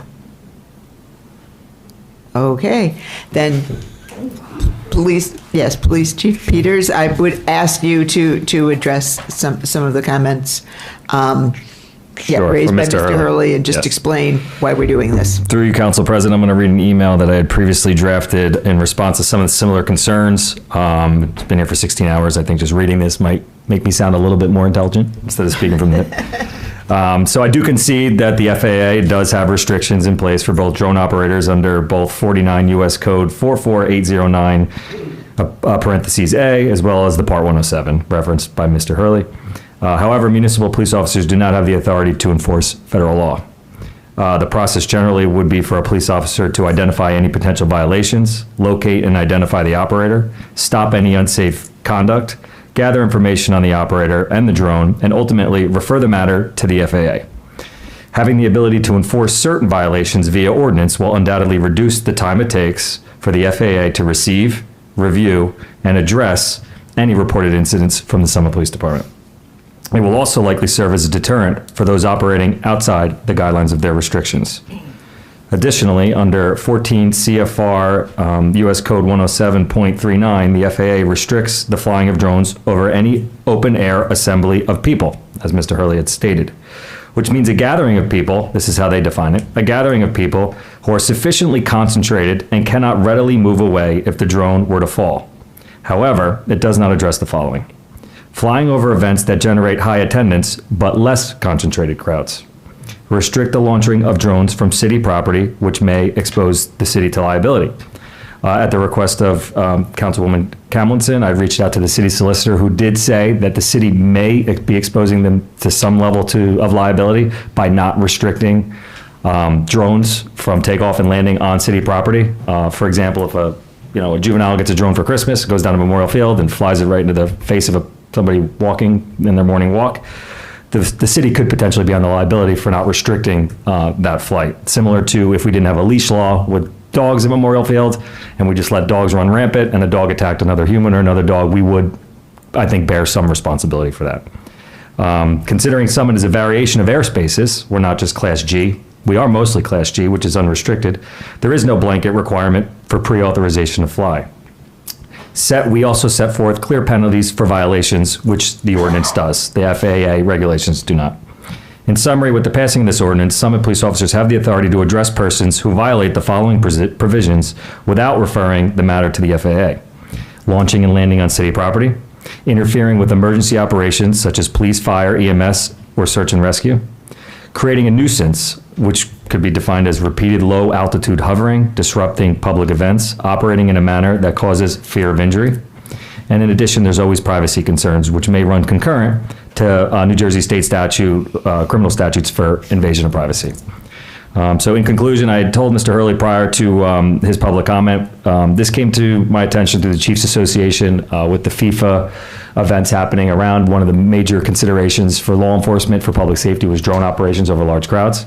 We consulted with Elizabeth, who has a very robust drone ordinance because they do have ports, they have major infrastructure, and they border the Hudson. In addition to some other municipalities of our size, and came up with what we felt was a tailored ordinance for us. That being said, if there's any suggested revisions, or if there's anything a part of this ordinance that council doesn't like, I promise you I will not go home and lose any sleep over it. It's just something that was brought to my attention. We are not experts. I'm not an expert, but it is something that we did a little bit of homework on and felt strongly about it. But again, it's kind of up to you guys whether or not you want to move forward with it. I'm perfectly content either way. So appreciate it. I'm open to any questions if anybody else has any. Through you, Council President. Yes, Councilmember Boyer. I do have a question. Chief, first of all, thank you for being here and protecting all of us, But I have a question about public property, because we say city property, but that's the public's property, right? So does this prohibit a kid from getting a drone from Toys R Us? I don't think they're still around, but and being in a safe area, whatever we define that is, on public property, and flying a drone, are they not going to be able to do that? Is there a difference? My understanding is the ordinance states city property. I don't know if that conflicts with public property, if the definition is city-owned property. Yeah, which is the public's property, right? Pretty much, yeah, okay. I would assume so. So if a kid's if they're out and it's Sunday and nobody's around and they're out on the parking deck, I mean, I know it's close to the police station, but if they fly their little drone or whatever, they're not allowed to do that? Under this ordinance, they would not be allowed to do that, no. The second question I have is, what if we required people to have a 107 license, right? So our officers that are part of our UAS, Unmanned Aerial Systems Unit, which is the drone unit for the police department, we do require them to have a Part 107. It is not a requirement for the state for police officers to have it, but we did want that extra layer of protection for the city for liability purposes. I can tell you each officer who had zero experience in aviation took about 4 to 6 weeks to study for that test and pass it. And they had to pay $185 out of their own pocket and to be reimbursed from the city when and if they passed. I'd like to say they all passed the first time, but to have a 12-year-old study and take that test, if he gets the 107, he can fly it wherever he wants. Yeah. It's not an easy test. Yeah, I think that's just my first read of this. It's like, well, if the ordinance requires people to actually have this license that means that they're complying with the rules, they know where to fly it, they know where not to fly it, they know this, they know that. So if we had an ordinance that said, hey, summer residents, if you want to fly a drone, you need to get that license, right? And then that would take care of all the other pieces of, you can't fly it during, events and everything, because I think all of that is in there. I'm just throwing that out there. I think that would take care of a lot of the stuff. What I am just concerned about is just on public property and kids flying drones and things of that nature. I just don't want it to be too prohibitive in public spaces where. No, I understand your concern, which is why we reached out to the city solicitor just to find out if we were exposing ourselves to liability by not, limiting or prohibiting the use on city property. And while, much of the liability would fall on the pilot, if there was an accident and somebody got injured, the city would bear some sense of liability because we're permitting that act to happen on city property. What level of liability that is, I don't know. And again, I don't disagree with you that having a Part 107 would allow anybody flying a drone to be better prepared and understand the airspace and where they can and cannot go. I don't think it necessarily changes the level of liability that the city faces. Whether you have a driver's license or not, you're still subject to Title 39. So, but again, whatever the council wants to do, I'm okay with it. I promise you I won't be upset. Cool. Thank you for answering my questions. I appreciate it. Okay. Yes, Councilman. Do you want to go first? Or you? Okay. Okay, Councilmember Saraceno then. Thank you, Council President. I just wanted to note that there's of course always discretion in the enforcement Yes. of laws and ordinances, right? And so I think in the example that Councilman Boyer has presented, it could be an education moment, right? It wouldn't necessarily be an enforcement, but it could be to educate the child on safe operation and where such activities are permitted or not permitted. Correct. Thank you. We do use discretion for municipal ordinance quite a bit, just because a lot of people are unaware of ordinances, right? So. Councilmember Kalmanson. Thank you, Council President. Yes, this situation that Councilmember Boyer is describing is exactly what we discussed and exactly why we were going back and forth with I think it was Ron Kavanaugh, he drafted the ordinance. And the piece that I was concerned about was the piece that said parks, right? Because, I have kids and my dad got little drone and they went outside and they played with it. And we don't want to take that away from anybody. So that's why, we were going back and forth about this and talking because we certainly want everybody to enjoy being in the park safely, right? So all of that being said, with this ordinance, we do have the ability to remove parks from this ordinance if we want to. Okay, yeah. Right. Do whatever you want. So if this council chooses to, I would be supportive of removing parks from this ordinance. Can I make a motion? How would I do that? Did you want to amend the ordinance now?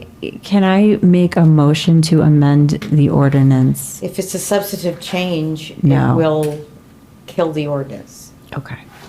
So You have being to that, reintroduce. I see. So being that timing is of the essence, and we would like to get this passed before July 4th and before FIFA, I'm going to support this ordinance, and then we will amend in the future so that we can make sure that, that parents and grandparents and all can still enjoy little drones with their kids. And then Thank similar you. to the previous topic, I'd be certainly open to guidance from an expert. I'm not an expert on this. I learned all about drones when we initiated the program as, the supervising officer. I didn't get a Part 107, but I, met with the vendors, learned a lot about drones, learned about the operation of them, but I'm by no means an expert. I didn't take the 107. I don't have a 107. I'm assuming that Hurley has a 107. So there you go. I got an expert. Yeah. So now we're serving as two committees experts, one for the surveillance cameras and one for this. So every time I put an ordinance on the agenda, he shows up. You have a fan club. Okay. Any other questions? Yeah, Councilmember Landon. Really quickly, I have to be honest, I don't love it. But what's definitely important to me is that we communicate with the public about it before we do any sort of enforcement or even education. So can we just, I trust that you will, but I just wanted to make that point. Let's make sure that we're I don't know. clear Again, with the public about what the rules are. Yeah. Because my kids too flew drones at the park and even my husband. But so I think again, it feels a little overreachy to me. Let's revisit the parks piece. I like that idea. I don't love going on record and saying that we use discretion course. quite frequently. Of course. However, having an ordinance in place and being able to use discretion, but also being able to refer to the ordinance if something did go bad, to say that there was something in place to mitigate this risk. Yeah. It's kind of a I understand. Thank you. good way to go about business. Yeah. Question about Yes. parks. If we eliminate parks from the conversation, isn't that sort of? Well, city-owned property, it states in the ordinance, so it would include something like the top of the Cullis Garage, which I think should still be included. Parks might be a little bit different because there's more space and you're not launching from an elevated position. Because that ceiling, that 400-foot ceiling doesn't change whether, you're, depending on where you are in the town and the topography, it can change. But if you're on top of a structure, typically, from what I understanding, and again, I don't have a Part 107, Mr. Hurley might clarify me, that structure, the topography comes from the ground, not necessarily from the top of the structure. So if you go 400 feet from the top of the Cullis Garage, you might be north of the 400-foot ceiling. That goes from the top of the structure. There you go. So there you go. So you could actually go higher than 400 feet Right. in regards to the topography if you're launching from 80 feet or 100 feet up already. But- Now you're 500 feet in the But if we're airspace. concerned about large gatherings, most of those in town happen at our parks. Yes. So aren't we sort of defeating the purpose if we take parks out of it? Well, there's other components to this that I think would cover that. And again, we're not trying to restrict flying. The FAA oversees airspace, right? That's not what we're looking to do. We're just looking to give ourselves something to grab onto if we do have anything that falls within this ordinance, that we don't have to necessarily refer it to Washington DC and wait for a response. We can address it in real time. And if that means, a $35 ordinance violation for someone who's not being cooperative, or using our discretion for someone who didn't know, then that's kind of those avenues that we would take. Thank you. Council President. Yes, Councilmember Crisafulli. Chief Peters, 2 questions for you. One, have we had any incidents in Summit that would raise concern that we need to address through this ordinance? Or is this a general issue that we're seeing in other jurisdictions? And the second part of the question is there pressure from some other entity related to FIFA that we should take action now in relationship to the World Cup being played here? So the first part, we did have one incident where a drone crashed, and it was our drone. So yeah, it got damaged and it could have hurt somebody, and our guys are Part 107. So it's just as simple as like how fast things can go wrong with wind gusts and with weather. And these things are very sophisticated and they tend to operate pretty good, but accidents can happen. On the back end of that, the FAA did come out to the New Jersey State Chiefs of Police Association meeting, and they talked about modern technology with drones and the ongoing threat there is. If anybody saw any of the videos from the conflict between Ukraine and Russia, a lot of what they utilized was drones for attack mechanisms, and it's been a main concern for the FIFA security, which is one of the reasons we tried to kind of get this on the books as soon as possible, especially with the watch parties. And again, we're not looking to restrict whatever the FAA has in place. We're just giving ourselves the ability to kind of enforce without having to refer out and hope that we get a response. But it is something that I'm not the only chief in Union County that's pursuing this. Like I had said, I think Springfield's had one on for a while. I know Elizabeth, we took pretty much a lot of their language with the exception of some of their critical infrastructure. So it has been a topic of conversation, I think, across the board as this technology advances, and there are nefarious actors that can utilize these things and arm them with small explosives and other things, chemical agents that can just fly over and cause havoc. And I'm not saying that the Summit's ordinance is going to stop anyone from doing that, right? Like there's not going to be a terrorist that looks up our ordinance code and says, I'm not going to go to Summit because I might be subject to a $35 fine. But again, it's just, like I said, it's really up to you guys whether or not you want to move forward with it. It was just something that's been a discussion amongst chiefs of police. Did my best to do my research. Is there room for some revisions? Most likely, right? We're not experts. Pat seems to know a lot more about it than I do. But there's always work to be done, and I kind of share the same sentiment as before. Like maybe we pass it now, see how it goes, look to have some meetings with some people who know a little bit more about this stuff, and then we can always revise it. That's a part of this process, right? The public comment, have people coming out and giving their feedback. So definitely open to that. I'm not like a closed book. And So I think on that basis, I would support the ordinance. Okay. With the opportunity to amend. Thank you. As needed. Good. Okay, any other comments, questions? Okay. let's move on then. Madam Clerk, would you read ordinance for hearing number 26-3389? An ordinance amending the Code of the City of Summit, Section 7-25, regulations for the movement and the parking of traffic on municipal property and Board of Education property, subsection 7-25.2, municipal parking lot areas. Thank you. Back to you, Councilmember Kalman. Thank you, Council President. This is ordinance ID 26-3389, and this ordinance, should it pass later in the meeting, will reopen the Chestnut parking lot effective tomorrow, June 17th. This lot will return to a commuter lot for the time being. Prepayments and park mobile payments are the only forms of payment that will be accepted, as the payment kiosks were removed earlier this year in preparation for the property sale.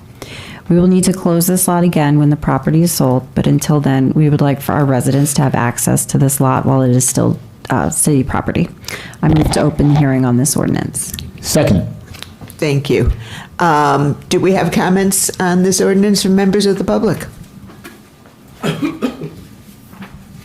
Okay, do we have comments on this ordinance from members of council? Through you, Council President. Yes, Councilmember Boyd. I just wanted to give a shout out to Councilwoman Collinson, because she made this happen with speed. I mean, she saw the issue, she brought it up, and she was like, listen, we need to do this. Thank you, Councilwoman. Good job on this. Hopefully it'll relieve some parking issues for the time being. Thank you, Councilmember Boyer. Anybody else? I'll just note that we are scheduled, I haven't been to the tiered garage lately, but we are scheduled, or maybe it's happening, that there's be repair work there this summer that will close the top couple of tiers. So having the Chestnut Street lot open is going to relieve some of the pressure there on parking. And with that, I'll close that hearing and we can move on to votes.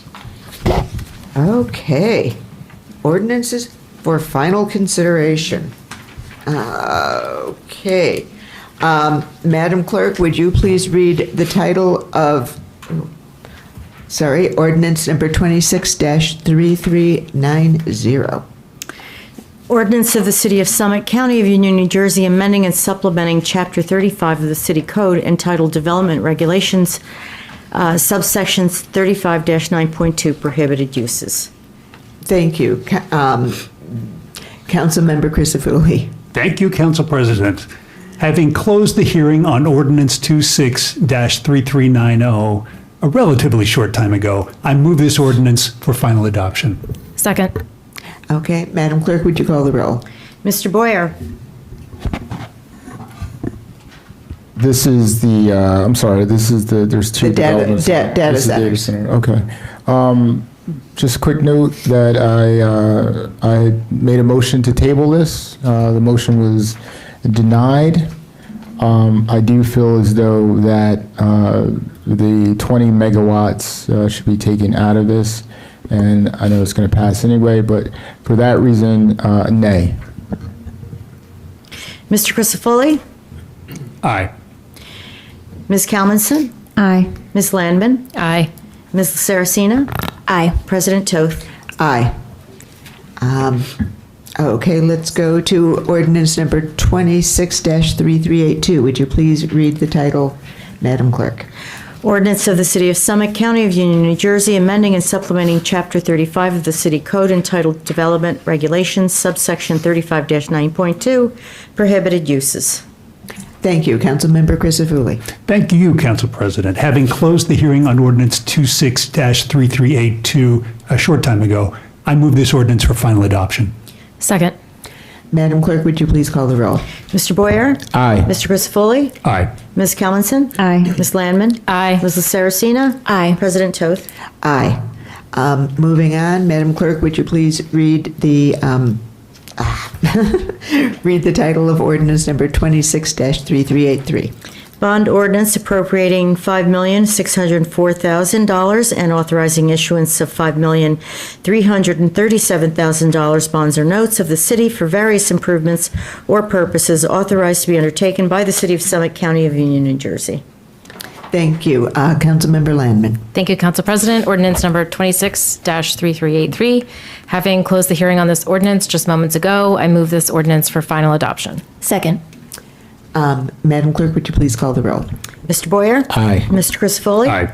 Ms. Kalmanson? Aye. Ms. Landman? Aye. Ms. Saracina? Aye. President Toth. Aye.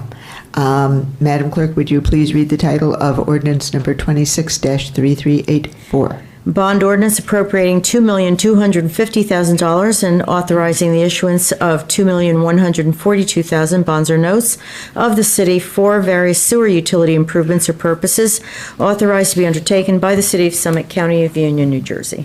Thank you. Councilmember Landman. Thank you, Council President. Ordinance number 26-3384. Having closed the hearing on this ordinance just moments ago, I move this ordinance for final adoption. Second. Thank you. Would you call the roll, please? Mr. Boyer? Aye. Mr. Chris-Foley? Aye. Ms. Kalmanson? Aye. Ms. Landman? Aye. Ms. Saracina? Aye. President Toth. Aye. Madam Clerk, would you please read the title of ordinance number 26-3385? Bond ordinance providing for the improvement of parking facilities in and by the City of Summit, County of Union, New Jersey, appropriating $2,593,000 therefore, and authorizing issuance of $2,469,000 bonds or notes of the city for financing such appropriation. Thank you. Councilmember Landman. Thank you, Council President. Ordinance number 26-3385. Having closed the hearing on this ordinance just moments ago, I move this ordinance for final adoption. Second. Roll call, please. Mr. Boyer? Aye. Mr. Chris-Foley? Aye. Ms. Kalmanson? Aye. Ms. Landman? Aye. Ms. Saracina? Aye. President Toth. Aye. Madam Clerk, would you please read the title of ordinance number 26-3386? An ordinance to amend the code, Appendix A, Schedule of Fees contained in the revised general ordinances of the City of Summit. Thank you. Councilmember Landman. Thank you, Council President. Ordinance number 26-3386. Having just closed the hearing on this ordinance moments ago, I move this ordinance for final adoption. Thank you. Roll call, please. Did I have a second? Oh, I'm sorry. Second. Okay. Now roll call, please. Mr. Boyer? Aye. Mr. Chris-Foley? Aye. Ms. Kalmanson? Aye. Ms. Landman? Aye. Ms. Saracina? Aye. President Toth. Aye. Madam Clerk, would you please read the title of ordinance number 26-3387? An ordinance to establish the 2026 salaries, wages, or compensations and for the officers and employees of the City of Summit, County of Union, New Jersey. Thank you. Councilmember Landman. Thank you, Council President. Ordinance number 26-3387. Having closed the hearing on this ordinance just moments ago, I move this ordinance for final adoption. Second. Roll call, please. Mr. Boyer? Aye. Mr. Chris-Foley? Aye. Ms. Kalmanson? Aye. Ms. Landman? Aye. Ms. Saracina? Aye. President Toth. Aye. Madam Clerk, would you please read the title of ordinance number 26-3388? An ordinance amending Chapter 3 Police Regulations of the Code of the City of Summit, County of Union, New Jersey, adding a new section 3-20 entitled Drones and Other Unmanned Aircraft. Thank you. Councilmember Kalmanson. Thank you, Council President. Having closed the hearing for ordinance ID 26-3388 moments ago, I move this ordinance for final adoption. Second. Roll call, please. Mr. Boyer? Just a quick note, just explain my vote. Councilwoman Landman and Kalmanson said that they were look at revisions to this, especially on the public property and things of that nature. So I would like to vote for, say, nay now, in the condition that we do take a look at this. So, yes. You voted nay, correct? Aye, sorry. You voted aye? Aye. Okay, you're confusing me. Sorry. It's late, sorry, City Clerk. That's okay. Mr. Chris-Foley? What he said. I need an aye or a nay, please. Aye. Oh, thank you. Ms. Kalmanson? Aye. Ms. Landman? Aye. Ms. Saracina? Aye. President Toth. Aye. Almost there. Madam Clerk, would you please read the title of ordinance number 26-3389? An ordinance amending the Code of the City of Summit, Section 7-25, Regulations for the Movement and the Parking of Traffic on Municipal Property and Board of Education Property, subsection 7-25.2, Municipal Parking Lot Areas. Thank you. Councilmember Kalmanson. Thank you, Council President. Having closed the hearing for ordinance ID 26-3389 moments ago, I move this ordinance for final adoption. Second. Roll call, please. Mr. Boyer? Aye. Mr. Christopherson? Aye. Ms. Kalmanson? Aye. Ms. Landman? Aye. Ms. Saracena? Aye. President Toth. Aye. Now we have an ordinance for introduction. So, Madam Clerk, would you please read the ordinance for introduction ID number 12614? Repeal and replace Chapter 5 Filming Controls and amend Chapter A Schedule of Fees Appendix, Section A-27, Filming Permits and Section A-28 Filming Parking Fees of the General Code of the City of Summit, County of Union, New Jersey. Thank you. Councilmember Boyer. Thank you, Council President. For introduction of this ordinance, I would like to defer to Councilman Christofoli, who did a tremendous, wonderful job on this. Thank you for saying Yes. that. So I'd like you to introduce it, sir. Thank you, Councilman. I'm speechless, so I appreciate that.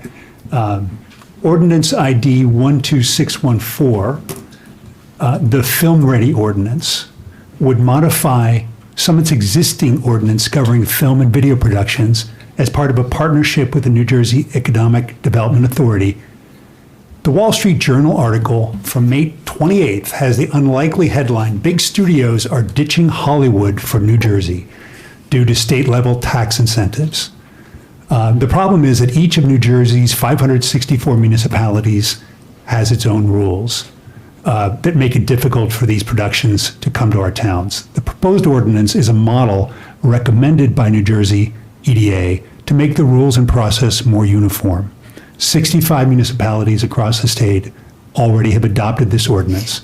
Since Summit is such a special place, one question is whether we might attract too many productions. This was a concern raised by our city clerk.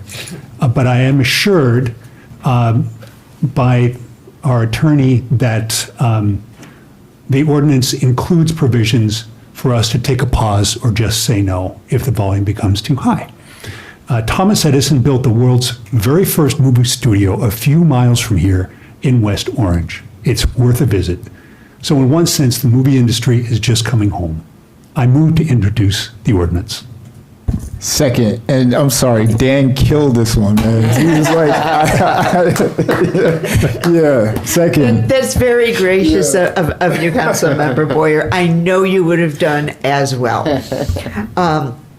Okay, so this is just roll call. Is in roll call? It is roll call. Yes, thank you. Hadn't gotten to that page. Madam Clerk. Mr. Boyer? Aye. Mr. Christopherson? Aye. Ms. Kalmanson? Aye. Ms. Landman? Aye. Ms. Saracena? Aye. President Toth. Aye. Now we get to move on to resolutions. Let's see, we've already done Ms. Saracena's, so we're going to go back to Councilmember Landman. Council President, if I may suggest, she can, Councilmember Landman can bundle if she wishes. Great, thank you. I will do that. I appreciate that. Thank you, Council President. Resolutions number 12509 and 12513, I'll bundle those together. They provide cost of living adjustments to salaries or move city staff to the next step in their salaries. This increase applies only to non-union employees that have the 3% only applies to non-union employees who have maxed out their steps. City staff, like all city residents and the municipal budget, are feeling the impact of historically high utility prices and fuel due to the war in Iran, as well as other goods and services. And this modest increase will help offset but not fully cover the current inflation rate. I move to adopt this resolution. Second. Okay, thank you. Are there any members of the public who would like to comment on one or both of these resolutions? Any members of council? Yes, Councilmember Boyd. I know it's late, right? I just want to ask the council, when salary increases, can you please look at the crossing guards, right? I mean, I know, right? But I mean, we're talking about, increases in food and this and that. I mean, some of these folks are retired, when you look at increasing salaries and stuff, take care of those folks too. That's all I'm saying. So if you can go back to, not with this, but if you have other conversations in finance, it would be nice to do that as well. Thank you. Okay, thank you. Council President, excuse Yes, me, through yes, you. City Administrator. I just want Councilman Boyer to know, and I'm going to find it, and I will email it to you tomorrow along with the Finance Committee. We did do some research on surrounding towns and their crossing guard rates, and we are one of the 2 highest. So I just want to put that out there. Okay, thank you. Do we have other comments from members of council? No. So I think this is just an up or a down. Okay, all in favor? Aye. Any opposed? Okay. A motion carries. Let's move on to Councilmember Chris Afuli. Thank you, Council President. Resolution ID 12579 authorizes the award of a bid in the amount of approximately $220,000 for the Ashland Road Sidewalk Plan, providing a safe way for kids to walk to school or Memorial Field, a route for dog walkers, runners, and everyone else on that side of town. I move to adopt the resolution. Second. Thank you. Do we have any comments from members of the public on this resolution? Do we have any comments from members of council? Through you, Council President. Yes, Councilmember Boyd. This one is really close to my heart because I saw it from the beginning and now to this point. This is the essence of residency advocacy. It didn't start here. This one started with the residents, the neighbors. They got everybody together. They got a petition. They had over like 100 people sign it. They organized and they brought it forth, and the council did what they should do, which is, push it and make sure that the city implement it because the people want it. So tonight, this whole process really becomes real. We're going to build new ADA compliant sidewalks from Ashland Road, from Stacy Court, Tanglewood Drive, and I'm really excited about how this played out. And a portion of it is going to be funded by the DOT. So didn't really spend that much money on it either. So it all worked out. So thank you, Council President. Thank you. Yes, Councilmember Calvinson.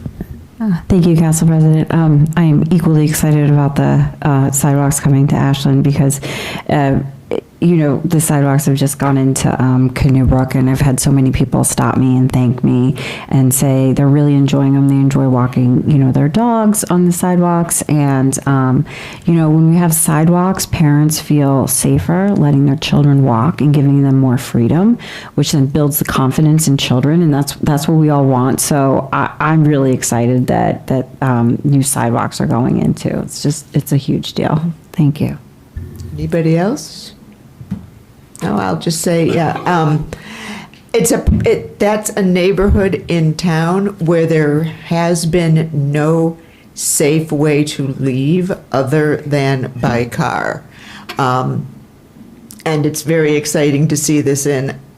I'm sure those of us along this side of the dais who have walked Ashland Avenue and knocked doors on, or Ashland Road, knocked doors on Ashland Road, can appreciate how dangerous it has been. I love telling the story of the postal carrier who stopped his truck when I was walking on Ashland to tell me that there needed to be a sidewalk. Wow. Glad this is finally happening. And thank you, Ally, if you're watching this, because we know you started it. With that, let's take a vote. All in favor? Aye. Any opposed? Yay. Back to you, Councilmember Crisafulli. I think we're pulling this. Oh, yes, I am sorry. We, as much as we want to appoint affordable housing round 4 task force members, please, people, apply for this. This really affects you. You are correct. So let us go to, back to Councilmember Kalmanson for resolution ID 12660. No. Yes. 12602. Thank you, Council President. This is Resolution ID 12602, and this resolution declares a vacancy in the Parking Services Agency for a parking collections technician/enforcement officer, pending closed discussion. I move to adopt this resolution. Second. Okay, do we have comments from members of the public on this resolution? Do we have any comments from members of council? Okay, then let's close the hearing. All in favor? Aye. Any opposed? Motion carries. Consent agenda, do I have a motion, motion to pass the consent agenda? So moved. Second. Okay, do members of the public have anything to say about the consent agenda? Members of council? Oh, for a second there, I thought you were raising your hand, Councilmember Calvinson. No? All in favor? Aye. Any opposed? Okay.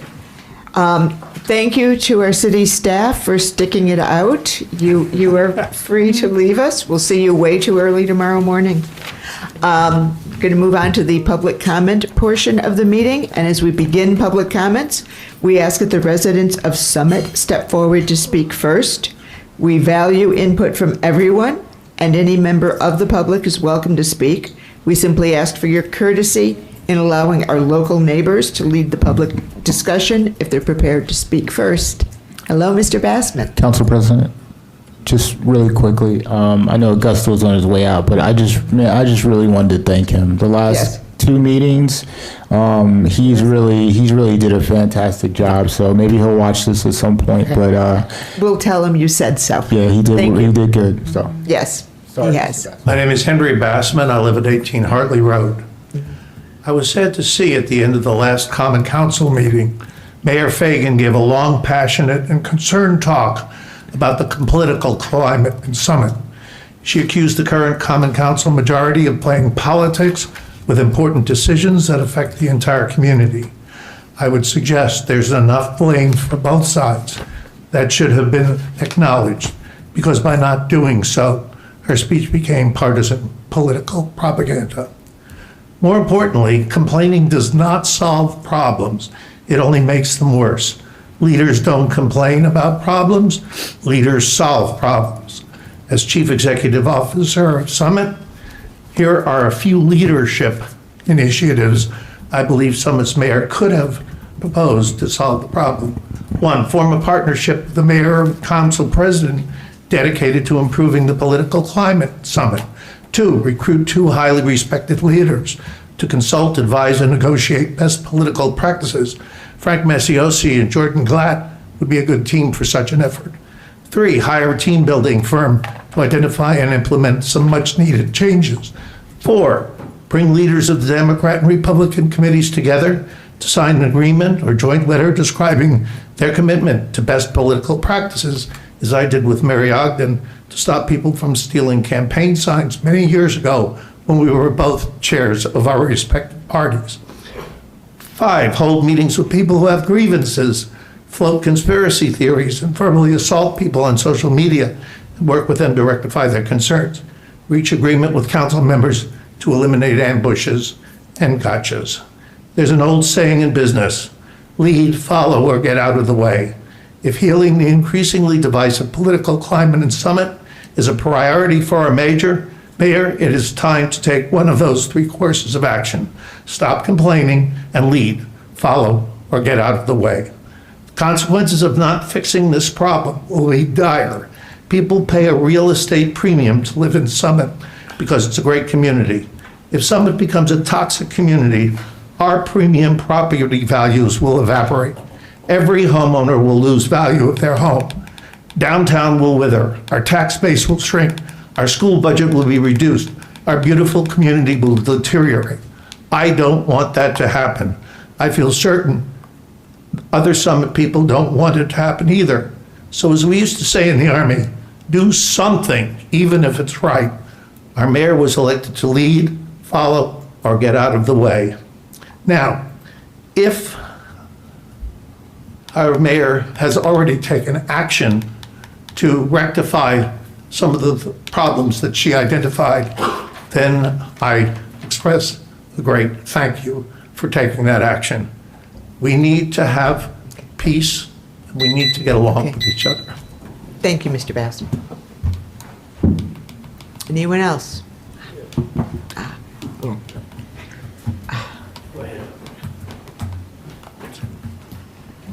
Jefferson Harry, 140 Broad Street, Summit, New Jersey. Council President, I'm not sure whether this is appropriate, but maybe I should have asked it earlier, but regarding the Affordable Housing Round 4 Task Force members, you said about appointing, and then you made a comment about apply, so I'm a little confused.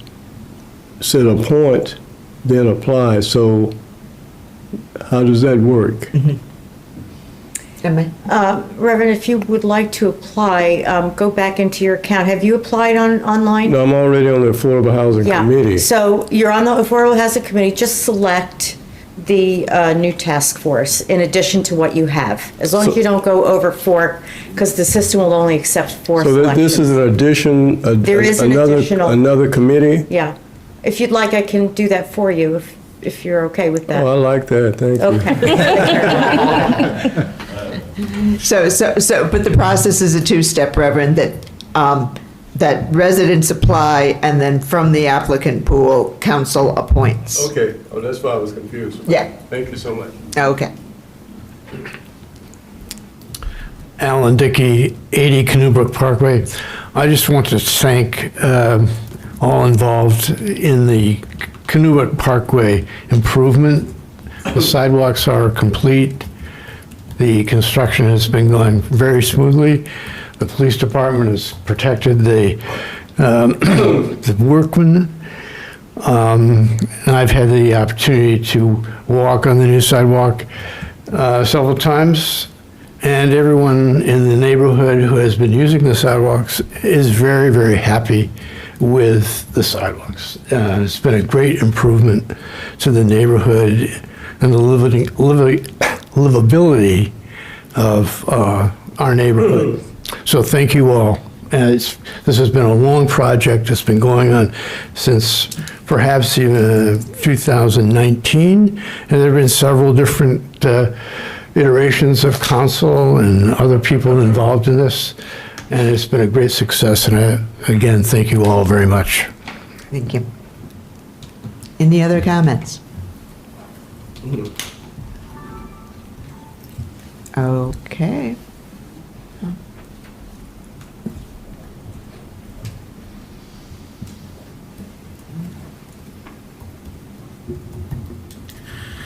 Anonymous.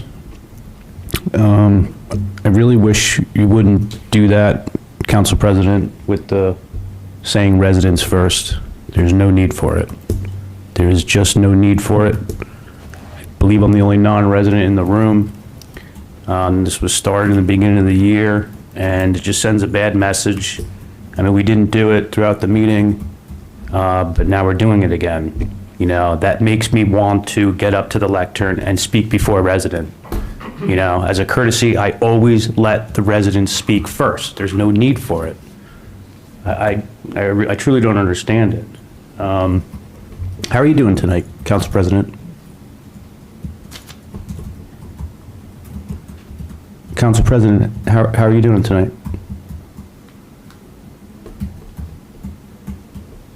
Excuse me?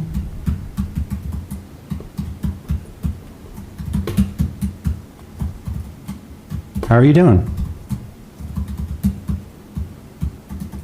What a weird barrier to create. You can't even say good. Shut down communication. May I ask what the point of the last meeting was, to limit council comments to 3 minutes? Because that's an abominable disgrace to the process. It's disgusting. These elected officials, they represent the people. I don't know what makes you think you can just arbitrarily decide to do that. And through the chair to Councilman Boer, I'm glad that you pushed back a little bit, but I wish you would have pushed back harder. I mean, you're a better man than I am, because I would be losing my shit. Absolutely, for something like that. These people have been elected to represent the public. I don't know what makes you think you can arbitrarily just decide to make up a rule like that. I had a 12-hour workday. This is my busy time of the year. I would have loved to have just stayed home. But it was important enough for me to come out here, right? And you can't even look at me in the eye. You have not looked at me in the eye this entire time. You wouldn't even say how you're doing. So I just don't understand it.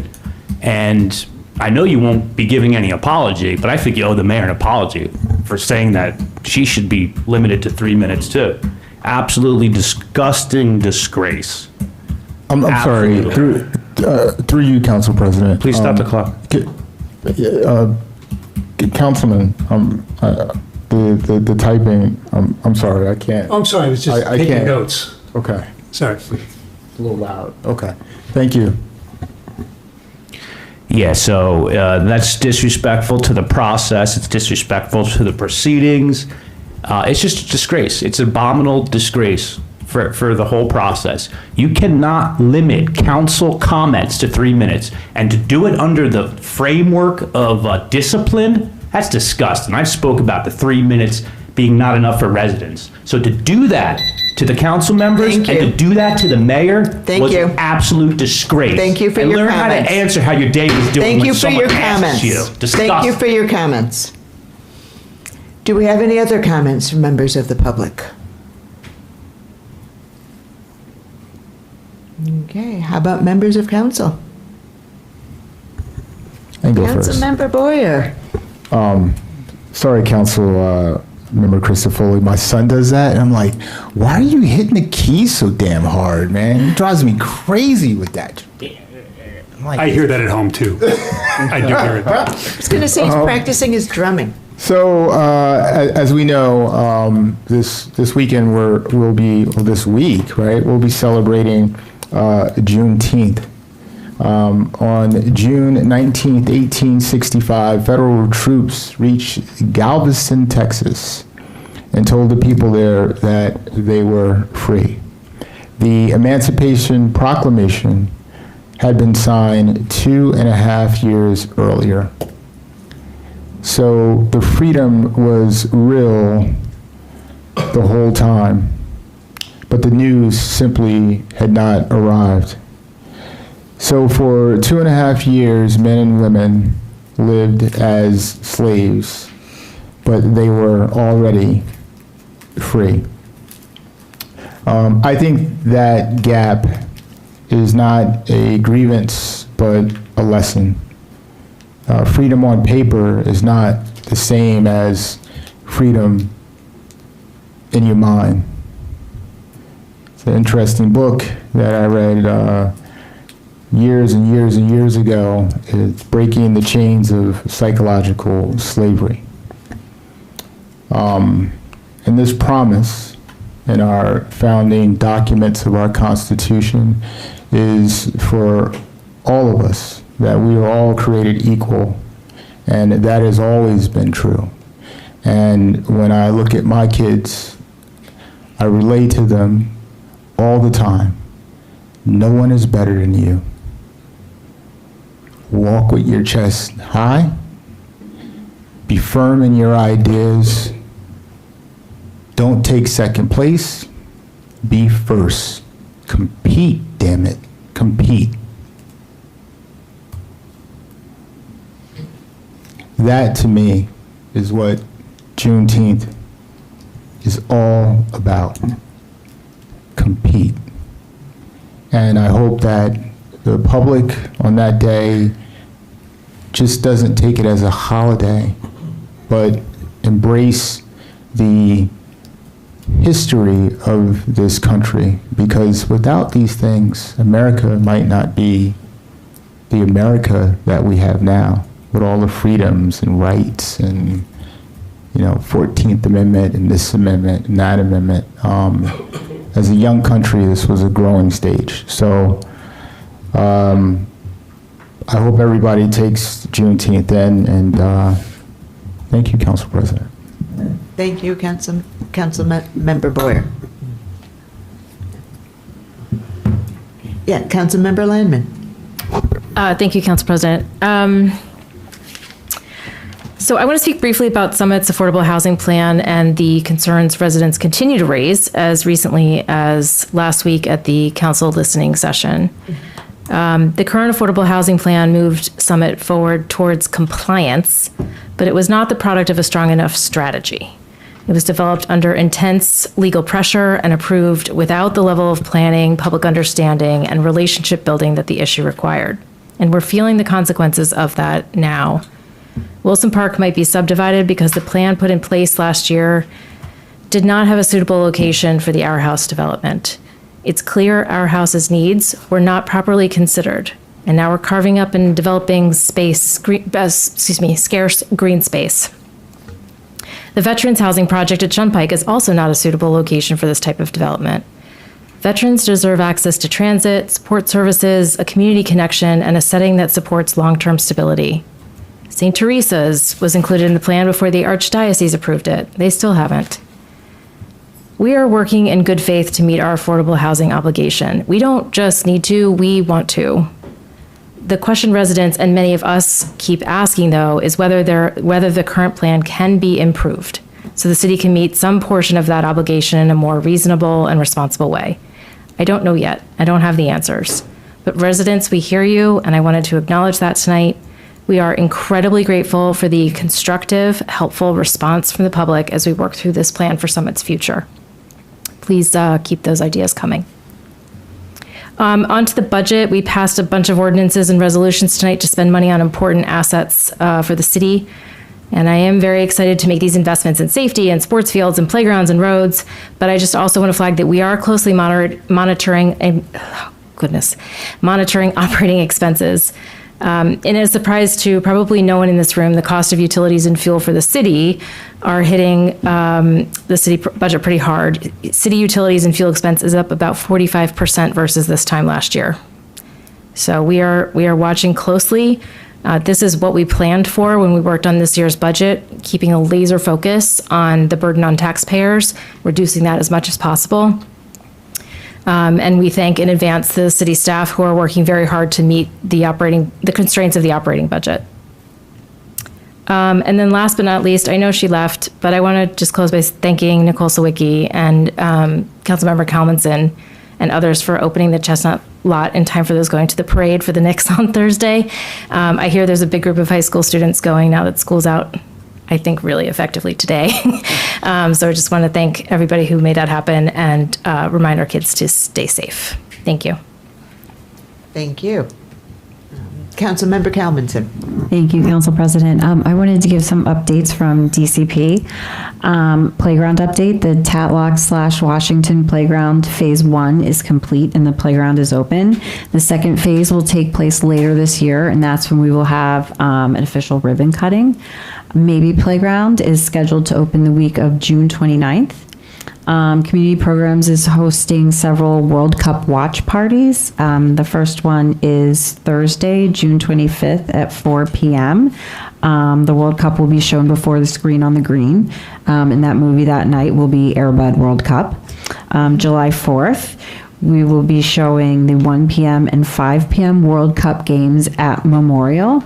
This is in addition to all of the band and entertainment that we always have in the bouncy houses. That will all be there, and we will also have the World Cup game, so that's going to be really exciting.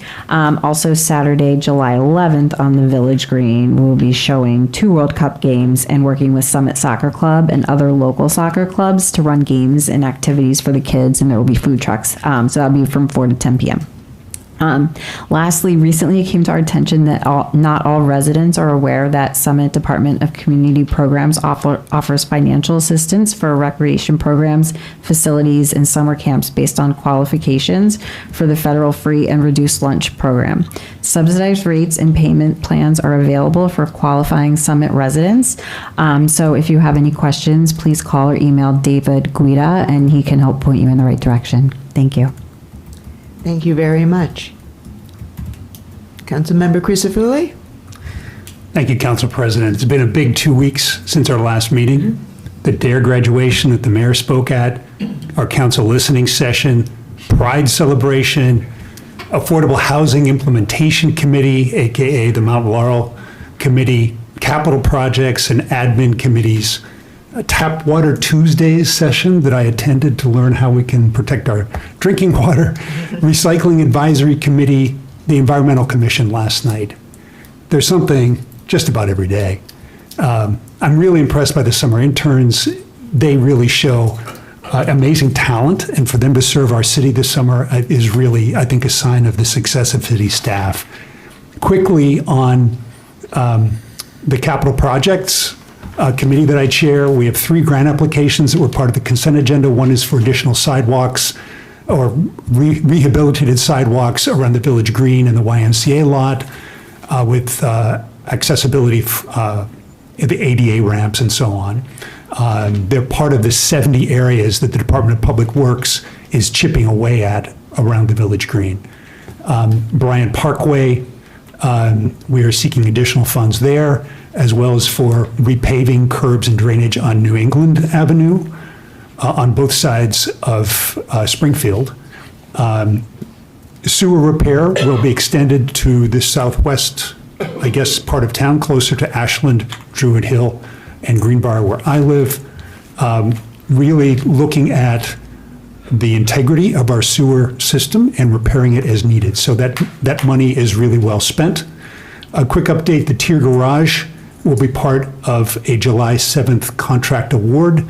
The top 2 floors will be closed, and that will be sorted out. On the Affordable Housing Fund, very quickly, I continue to work closely with Mayor Fagan and former Councilwoman Delia Hamlet on the Mount Laurel Committee, which is charged with execution of last year's Affordable Housing Agreement.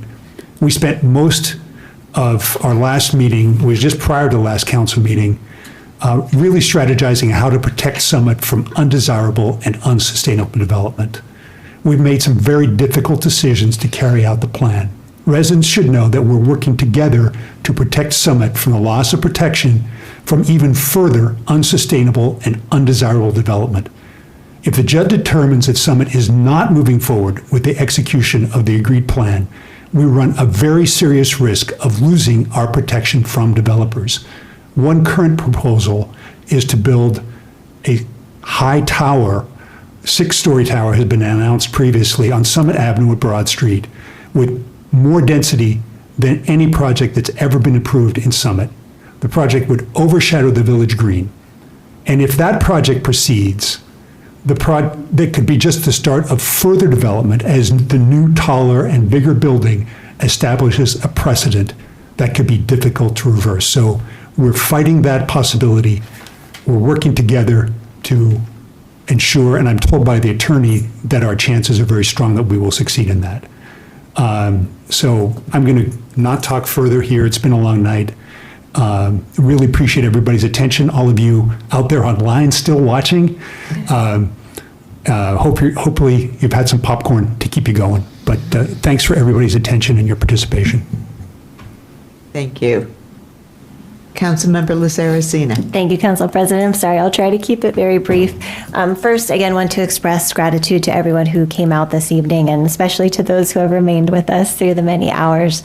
And for those residents who expressed their concerns and frustration around the noise pollution that's going on around Bristol-Myers Squibb, thank you very much for sharing your experience with us. This is something that we can now take and do earnest work on. So again, we very much appreciate you all coming out and letting us know what's going on in your neighborhood. On affordable housing, to echo comments that have been made, we appreciate the continued feedback, the concerns that we're hearing about the proposed mechanisms from the Round 4 plan. We understand the pain points. It's not a plan that some of us would have chosen, but it is the plan that we have. We want the Round 4 plan to work better, both for affordable housing and for Summit.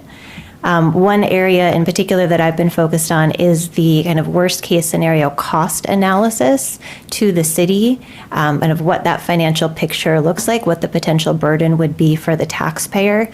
Unfortunately, under the prior council, that work was not done, so we are working toward that analysis now. My very quick, this is a rough estimate, admittedly. My quick back of the envelope math is that a worst case cost analysis would be about $20 million, which is obviously a very significant investment that the city taxpayers would be bearing. But we will certainly keep you all posted as that work progresses. And then finally, I just wanted to share, we had the opportunity to take our family to Philadelphia this weekend as we're preparing to celebrate the 250th anniversary of America's founding. And we went to the site of one of Ben Franklin's homes, where my daughter interestingly selected this compass as the take home that she wanted to have us buy on her behalf. And when I told her before I left this evening that I was having some big feelings about coming to the meeting, she scurried away and gave me the compass. And she said, "Take this in case you're feeling lost." And so as I was driving over, I was thinking about that and what kind of the north point could be for Summit. And for me, I think for many of us, it's our shared values, right? We have so many shared values in this community. We want our excellent public schools. We want our green spaces. We want our beautiful downtown. We're grateful that we can, shuttle off to New York and Philadelphia. We want, community that comes together toward a common purpose. And we saw some of that tonight, right? That high level of engagement. We may disagree on the way that we get there, but we do have so many common goals. And it's essential to have that participation, that respectful dissent, and the productive dialogue, right? That is the beating heart of this American experiment. So again, we express our gratitude, and when we ground in those shared community values, that's when we get to a great result together. Thank you. Thank you. Then I'm going to finish with just a few highlights in the second quarter, and I know I'm repeating what some of my fellow council members have said, but there will be a more complete sort of wrap-up. Despite having the most challenging budget environment in recent memory, Council unanimously passed a balanced budget that maintains city services. And compared to many of our neighboring communities, we kept our property tax increase relatively low. Council's also just passed the ordinances necessary to begin implementing our 2026 capital budget. We're going to buy a new fire truck. We'll buy 4 new police cars. We're going to revamp the water slide at the Aquatic Center and improve the baseball, softball fields in town. We'll complete the sidewalk projects on Ashland Road and elsewhere, and we'll rehab the tiered garage on Springfield Avenue. And we've moved forward with several playgrounds, as Councilmember Kalmanson noted. Washington Phase 1 is open, Maybe's about to. We've announced the new neighborhood playground downhill from the community center that's scheduled to open in the fall. We've brought back pop-up dog parks. We've staffed our city boards and commissions with highly qualified volunteers, making appointments without regard to political affiliation. Summit, as we've all acknowledged, Summit is blessed to have knowledgeable, dedicated residents who step up and volunteer. And if you haven't joined their ranks, I urge you to do so. And with, yes. I'm really sorry. You jogged my memory, and I apologize. I meant to mention that Megan Trindell, our communications person, and I are working with Mark Ozrowski and David Guido with DCP to do a Facebook Live. Look for more information, but it should be June 25th. Okay, thank you. Sorry, thank you. That's perfectly all right, Mayor. And with that, I will entertain a motion to adjourn. So moved. Second. All in favor? Aye. Any opposed? Stay quiet. Meeting is adjourned. We won't see you until after Juneteenth and the 4th, so enjoy the holidays. That's right.